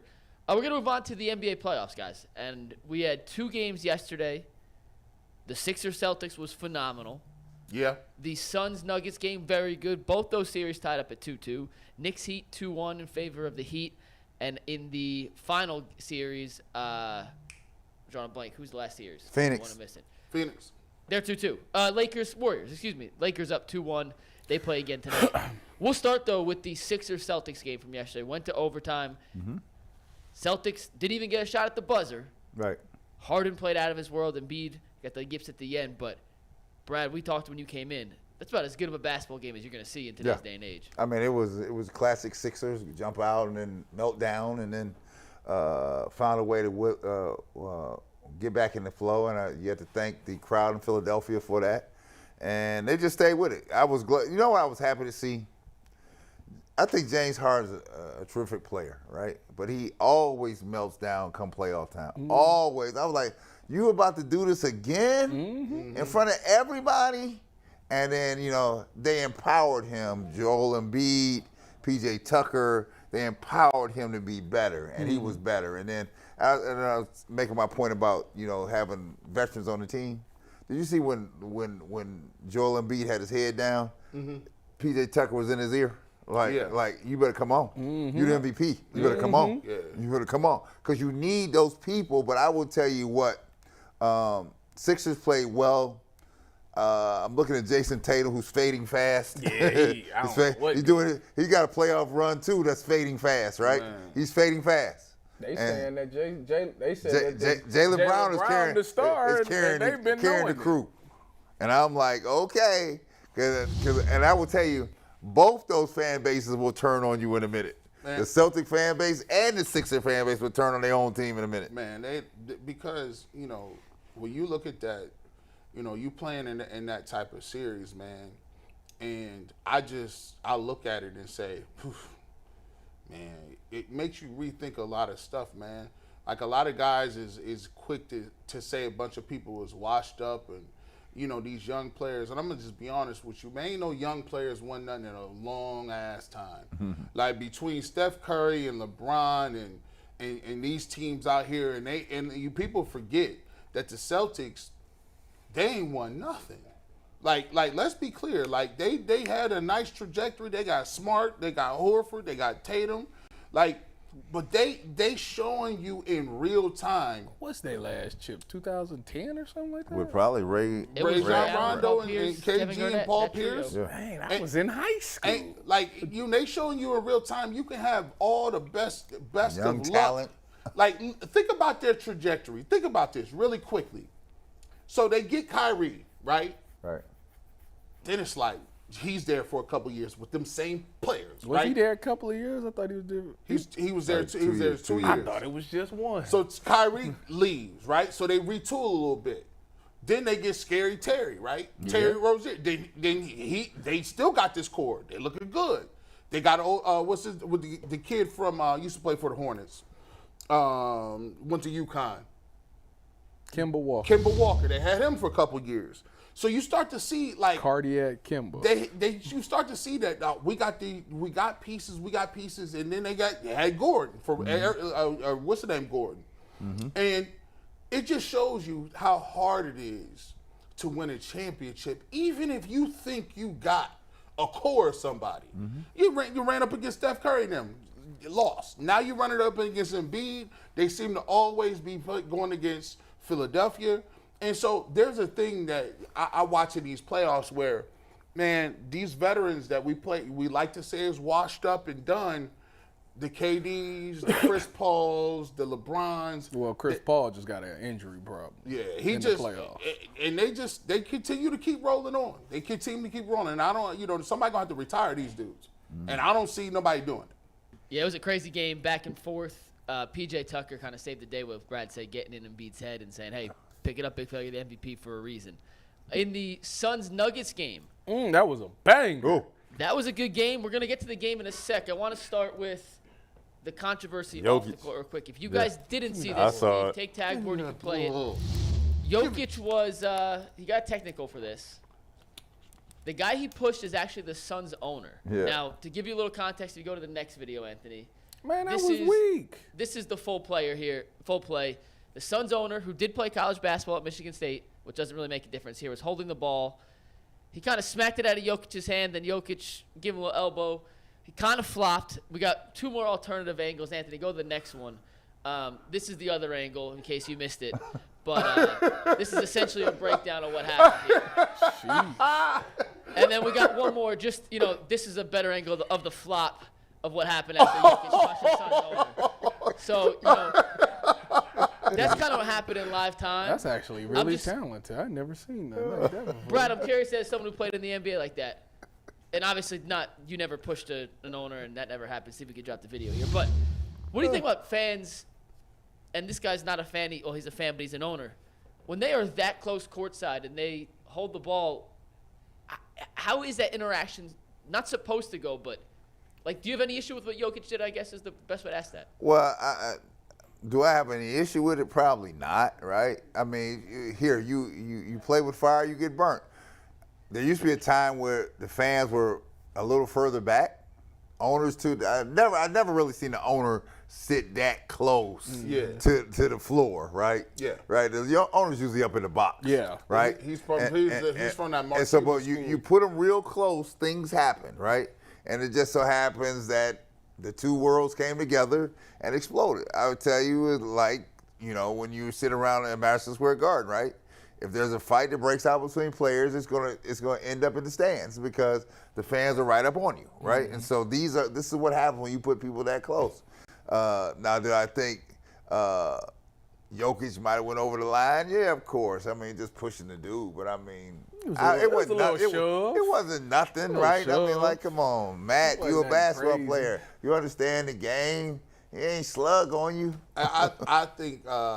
Tyvis, this was hard. I like the fact that Jokic did something hard like this, man. This is I need about 7 or 8 dudes that do that. And then you hear what he told him. He said, "Bro, you's a fan."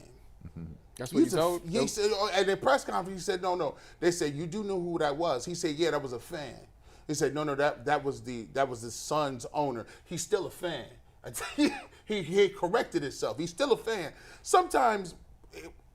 When you close to the action, you get involved and you really be thinking you're part of it. You play around that fire, you're going to get right. You part of it. Well, and by the way, nobody asked him to hold the ball in his arms. That's the part to me where it's like, dude, give me the ball. Like, what are you doing? Come on, bro. Give up the ball. Why are you cuffing the ball? And I don't think the shove was that. He definitely sold it. It's definitely a flop. He definitely sold it, but it's like, dude, give up the rock. What are you doing? And when he did him the first time, he said, "Hold on, hold on now." Give me the ball. Like, what are you and he was like, "No, I got it." I might be trying to fast break and outlet this thing while he down. Give me the ball. Like, look at the lady though.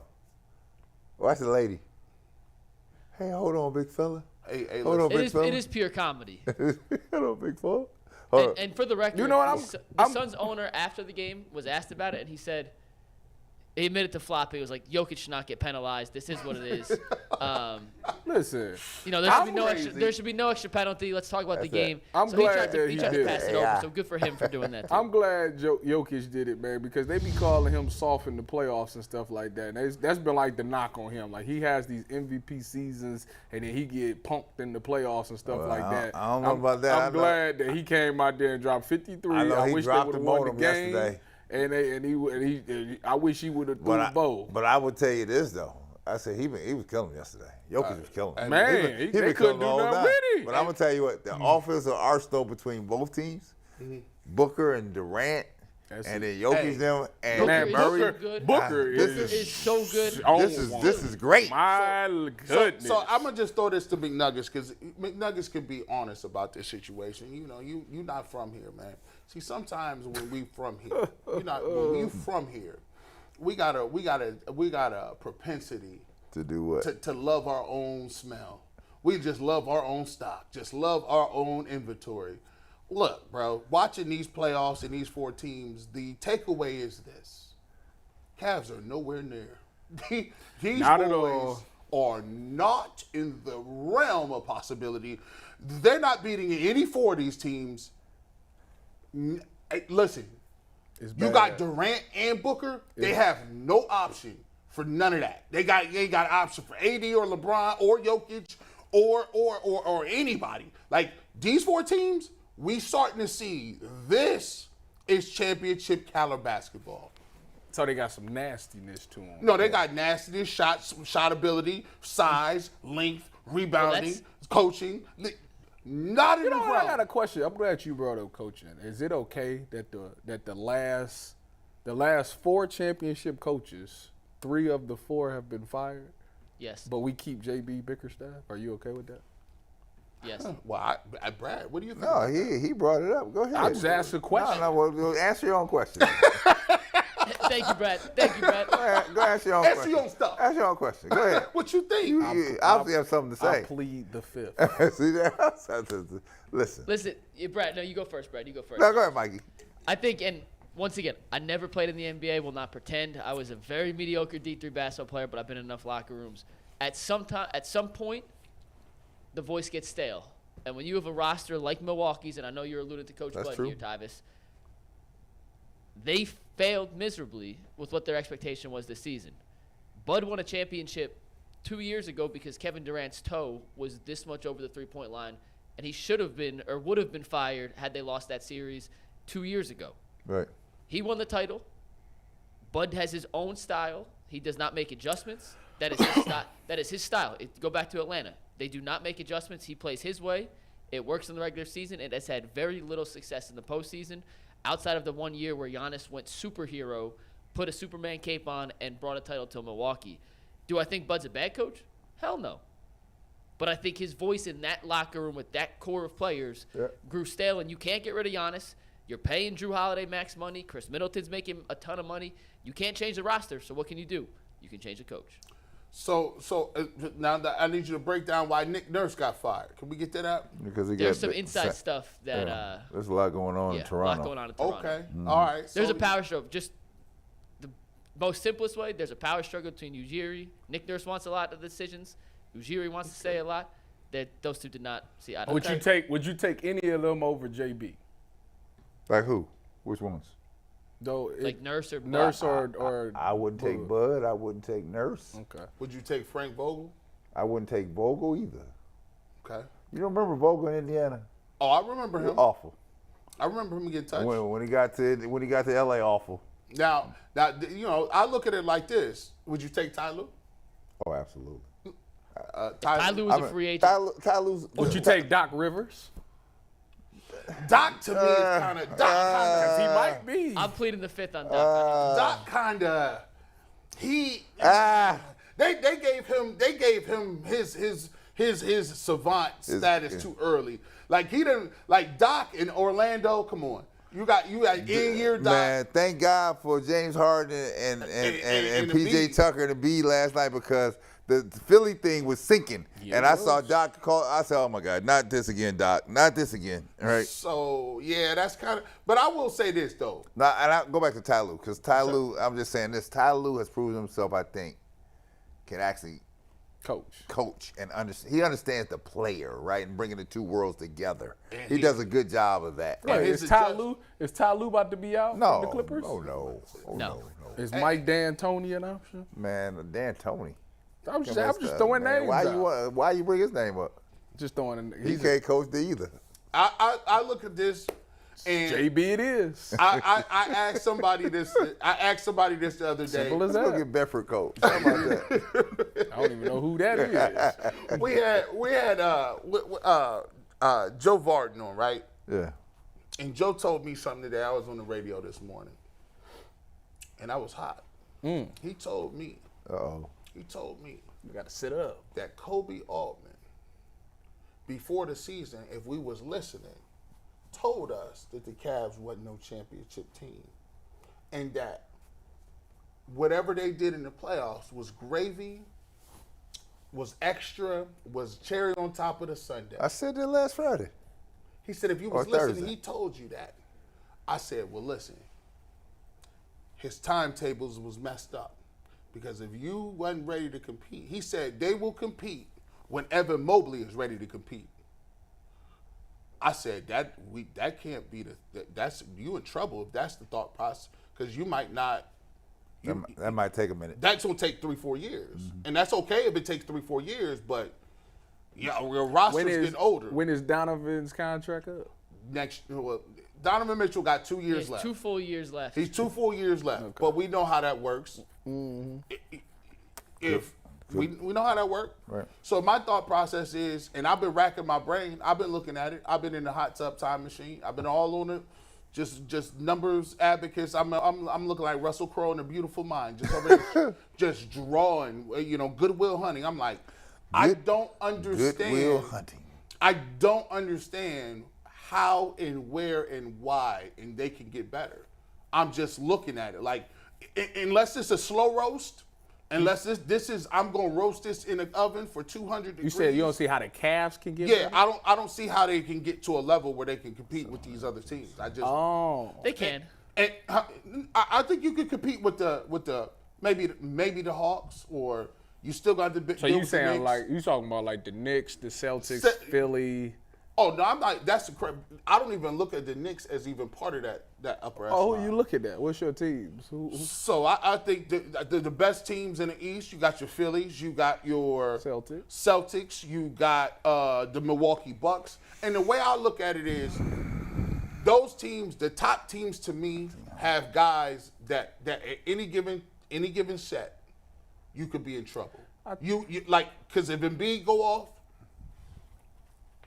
Harden can go off, right?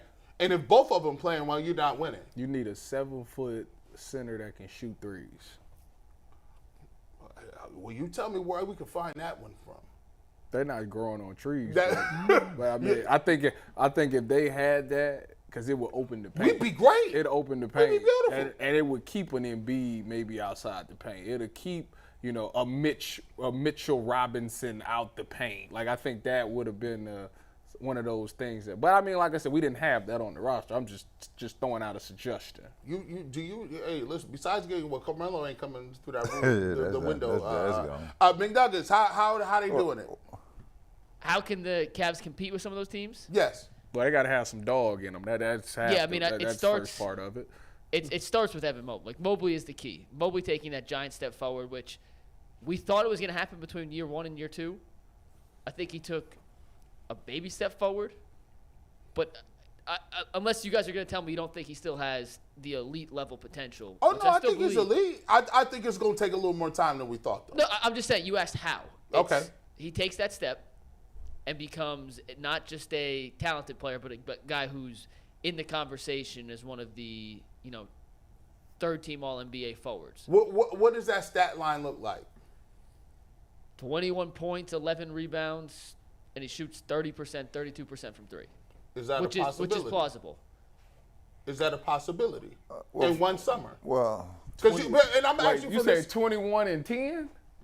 21, 11, and 30% from three. So almost there now. So let me say that's give probably you this. possible. Let me ask you this, because you've gone. Yeah. I listened to Magic Johnson say something, and he said, Magic Johnson said, look, when you go away for the summer, you want to come back and have something you didn't last year.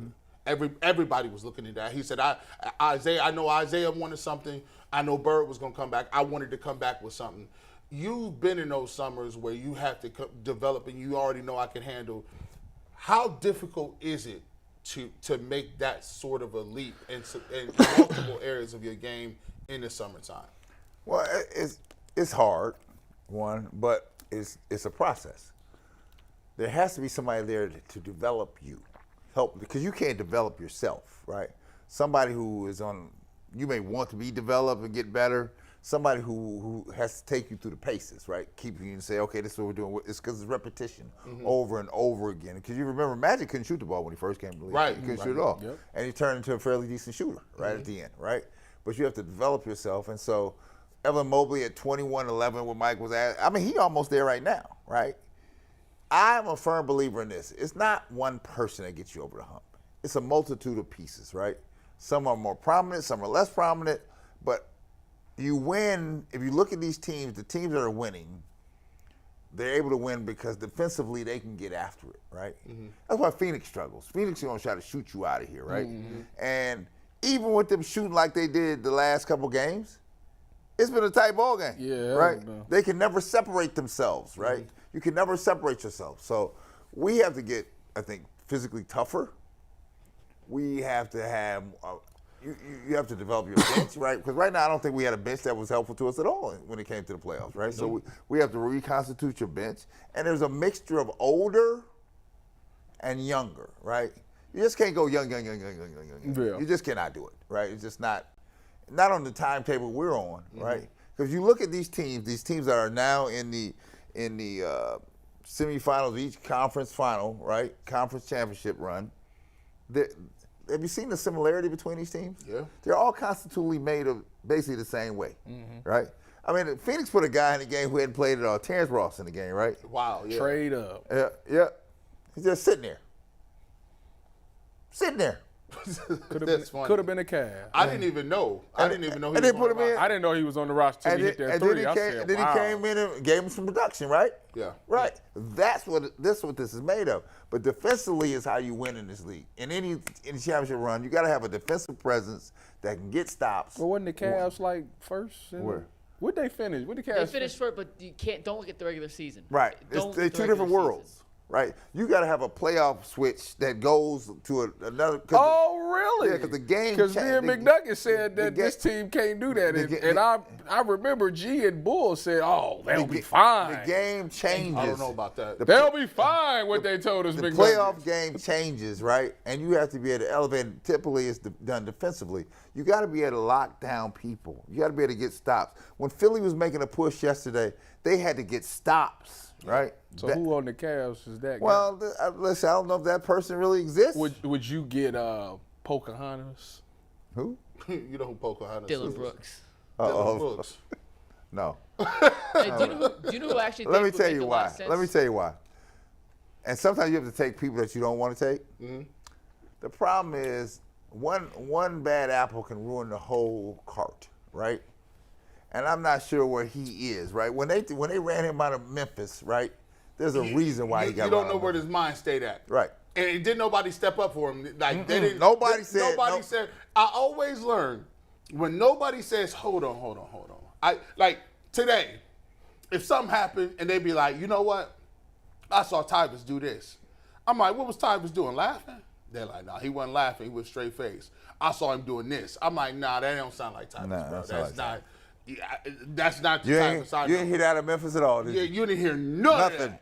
They was like, Pocahontas, yeah, that's he be doing the most. And they got him up out of there quickly. So yeah, when that happens, obviously you got to step back and say, do I want that type of smoke?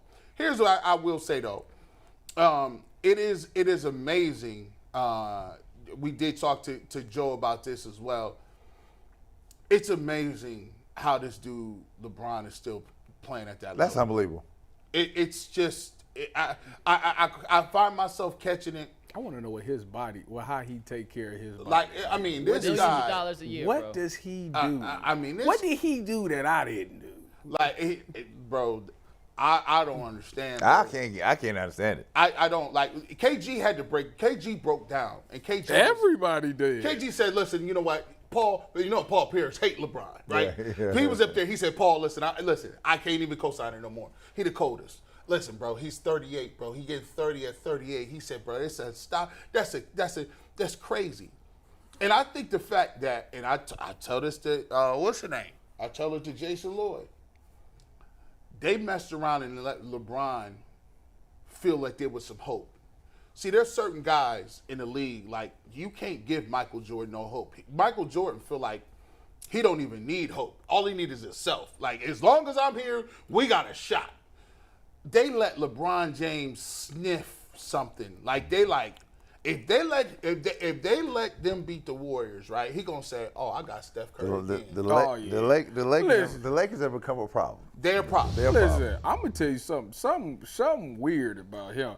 That man went a whole quarter and didn't shoot a shot. Mm-hmm. LeBron? Yeah. And you know he finished plus 20 in the quarter with 8 rebounds and 8 assists? Didn't shoot a shot. And I'm sitting there like, what is he doing? Strategically, he was trying to figure something out. What he was doing was telling the TV announcers, just you keep announcing the game. Don't worry about what I'll be doing out here. Because I'm coming. Roy Hachimura looks like the second coming of Danny Granger or something. This dude, I said, that's the LeBron James Danny factor. Granger. Danny Granger. He was supposed to be that deal They in had Indiana, him and man. Paul Pierce. But he was supposed to be that not deal. Paul Pierce, but yeah, Paul George. Paul But Danny George, Granger. yeah. I'm like, when did he start pulling up like that? I forgot all about with that Danny level Granger. of confidence. Like, that's that LeBron stuff. He got the Reeves dude out there. Now all of a sudden, AD getting 20 and 30. Reeves doing like this when he hit his shot. And I'm like, Reeves? He got some swag to him. He's empowered everyone. He trying to be like Tyler Hero. He gets guys from the pound. He gets some mixed mutts. and this little mixed gang of little dogs be running around terrorizing the neighborhood. Because I thought DeAndre Russell was dead and buried somewhere. No. I thought when he went to Minnesota, they get past the Warriors. I was like, man, they're a problem. And Phoenix beat Denver. When you saw Steph Curry sit on the bench with that face like this, Hey, he's stone face. Because they play tonight. Because he knows it's a problem. Who y'all think wins tonight? Warriors. Where's the game at? That's LA. in LA. Oh, it's in LA? It's game 4, yeah, LA.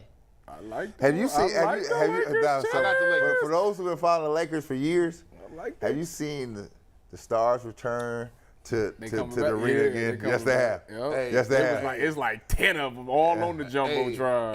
It's different. That's old. That's old Lakers. It's old school. Showtime Lakers. Man, that's Marvin Gaye singing the national anthem with the huge aviators. Like I saw Diane Cannon sitting there. She looked like she had so much plastic surgery. I don't know how you standing up, but I like. You seen her, did you? You saw. I said, you look like you look when Magic then was still around here. What can it say? she had the body from Magic's era. This has been a very easy $1.50 that I've ever made in my life. Listen, it's crazy, bro. I tell you what, bro. You saw her. Yeah, I said, yo, these dudes. Hey, some of them stars got plastic surgery just for the game. Right. They said, get me together. I need a little something up underneath my jaws. No, what? And before this show started, McNuggets told me it was a 0% chance that I'd win this bet. Yeah, it's 12:48, man. You know, and listen, I'm like, now if like here's the thing. if somebody physically walked up to and tickled your body. I'm not ticklish. Oh, look at That's pause worthy too. You can't do that. Like another man. Hey, can another grown man tickle another man? No. Like you gotta fight. Like I think No. it's like if I try if I try to tickle Earl, I think we might have to have a gunfight. Like he might. I agree. We gotta walk 3 Earl's paces nodding and his shoot head, each other. shaking his head. hey, real quick before we do final takes, Brad, watching the NBA in today's day and age, how do you think your game would have translated to today's modern NBA? Oh, it fitted perfectly, right? Because they've been receptive of, because my style was really a mix of Garnett and Durant, right? But it was in a time when they wasn't ready to accept Garnett's and Durant's, right? So every time my game said do it like this, I kept trying to conform it back to what they thought, right? And that's where the problem lied, right? Post up. You're too big to be shooting. Right. Come And on. the only one that really understood it was the general manager of the Bulls. He was like, the game was going to transition. You were going to be the prototype for the new forwards in the NBA, right? Would you have ever left Chicago? No, if they let me done what I could do, no, never, right?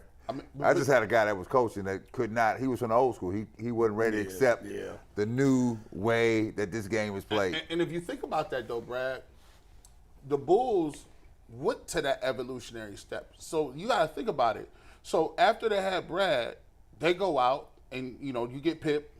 He was a new guy, the wing guy. But then they started doing things. They said, okay, well we see Magic at 6'7", 6'9" doing that, but we got a guy. So they start running a triangle, letting Pip run a point. Well, that was when after the coach Doug Collins got Collins fired after we got to the Eastern Conference Finals and almost made it to the finals, and they fired him. So to your point with Nick Nurse, and they're like, man, at some point when they don't hear you no more, you got to go, right? And so I was, you go back and pull the tape.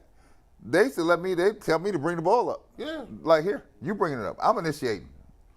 I had guys hawking me in the back. Like, you can hawk me all you want. I'm still gonna get it up here, right? And I was like, but at that time, it was unheard of. They're like, what are you doing? And then they went all the way, and when they got Tony Kukoc, see, I try to explain. There's innovators and there's imitators. Yep. The innovators is always going to be 3 or 4 steps ahead of the game. So when you sitting here just now getting it, they didn't already change. Like, back then they got Kukoc and had Pippen. So they was already with guys. So they was already prepping that. Yeah. I was the prototype. Then the next one come in, the Kukoc come in, and now the game has elevated and changed, right? It's different. We went to a starting lineup at times, and if it wasn't starting, it was being played on the floor. Here's what we had, a huge lineup. So we had Jordan at 6'6" and Pippen at 6'7" in the backcourt. Me at 7 foot at the small forward. Horace Grant at power forward at 6'10", and Cartwright in the middle at 7'1". And then when you talk about athletic, get up and down. Didn't the Cavs do that last year? Yeah. Didn't they try to do that with? Yeah. Or was that two years ago? 2 years ago. So you had 2 of the top 50 in the backcourt, right? And you had studs across the front that could do things, right? Yeah. I mean, they would start off the game with me sometimes running me on a turnout on the baseline for a 3 to start the game off. You want to take this 3 off the beginning, right? I like that play. That's just the way the game is different and evolved. So, for me, and I say there's no way you can do it, but here's the thing. Just take a look at the way that Lauri Markkanen has spread, right? Lauri Markkanen, they gave up on him. Didn't he won most improved, right? Yeah, most improved. So there's guys you can get. They got the Markkanen deal wasn't a huge deal from Chicago. They got him. There's a couple of things that you could do with this roster, but I don't know if Kobe Altman is going to be an innovator or an imitator. The other thing is you have to get out of your own comfort zone here, right? Yeah. You have to take a risk. Yeah. Right, and some people are risk adverse, right? They're like, let me just stay with the safe play because I know what this play look like.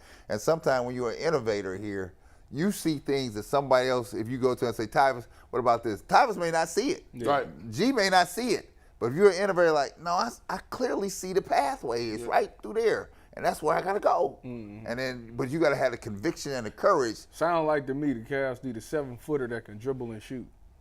Nah, they need some other things. They too. need a dog. That's first. They need That's first. they need an athletic. They need shooter. a dude that's 7 foot can shoot, and they need Donovan Mitchell to work off ball. I think the other thing you got to have some people that can shoot the ball from outside for sure. We said that at the deadline. That was all we said all season. I watched Phoenix last night kicking the ball around the horn, and people were stroking it. What's his name? Shamit? Something like that? He was stroking it. That boy corner. You play 2K, his corner specialist on Hall. Now, if I've always thought about this, to me, and before we get to the final take, for me, I look at it just the way that you didn't get Evan Mobley what he was supposed to get. I would love to see Evan Mobley initiate offense. See, sometimes you got guards and they're good at what they do, but it may take them saying, "Hey, Evan, you're going to initiate this offense at the elbow every time. So get ready, because we'll have the guards running up off you." Because I don't know if he's going to be able to get the progression and the touches he needs if you got two ball dominant guards. Yeah, we're going to do final takes in a second. Today, final takes are brought to us by the USFL. Family fun for everyone. Tickets are just $10. Check them out. They play games in Canton at USFL.com. And one last reminder that the lunch of the Ultimate Cleveland Sports Show, as always, is sponsored by Colleague Racing, the official NASCAR team of Northeast Ohio. And with that, Tyvis, you are 5 minutes away from $1.50. 5 minutes away from making me regret ever betting against you. And can you make it through your final take without laughing? Challenge up. Really? Listen, my final take is I was thinking about, I was thinking about that Charles Barkley commercial, where he was saying, "I'm not a role model." And it's funny because back when I was younger, I would think, like, no, he's not. You're not a role model at all. I mean, that is your parents and all these other guys. But then I sit back and I think about, just some of these athletes and some of these, famous people, particularly athletes, and you have to take everything that comes with this business, when you're in this thing. Do you want to be a role model? Probably not. But there is some kid that's going to look up to you. Now, should they? No. Or should they not? Yeah, maybe. Depends.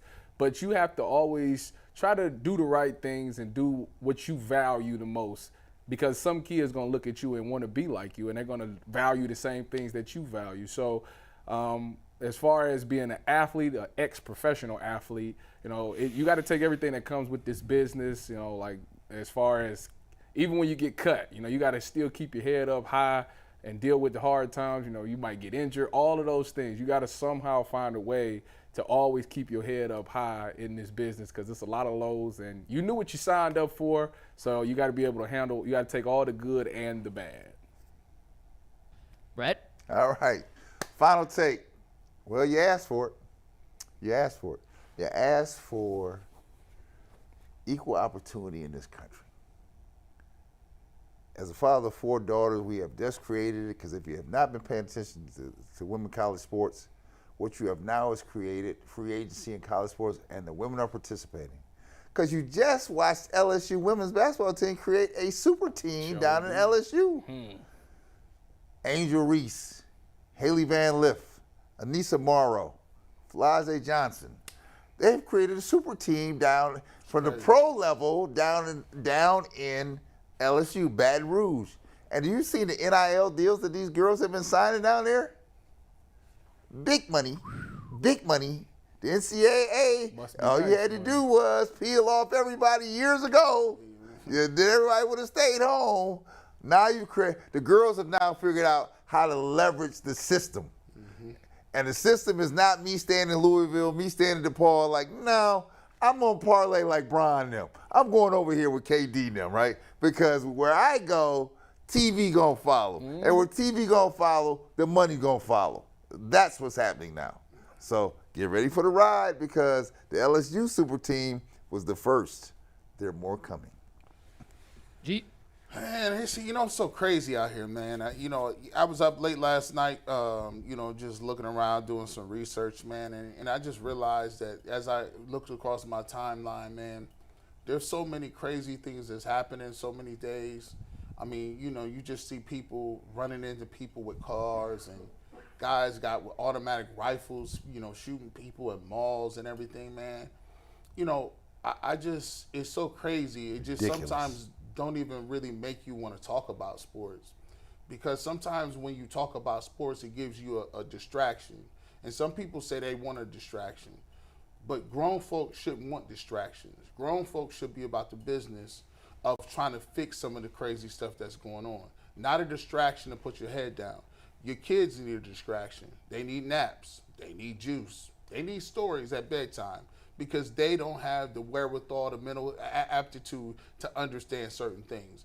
But as adults, as grown individuals, we need to stop asking for distractions and plug in and understand that we have an opportunity and we have a responsibility to change some of this stuff that's very changeable. We need to stop throwing our hands up and saying, I don't know what we're going to do. And we need to actually put that work in and get to a point where we can be real with one another. Because right now, distractions ain't what we need.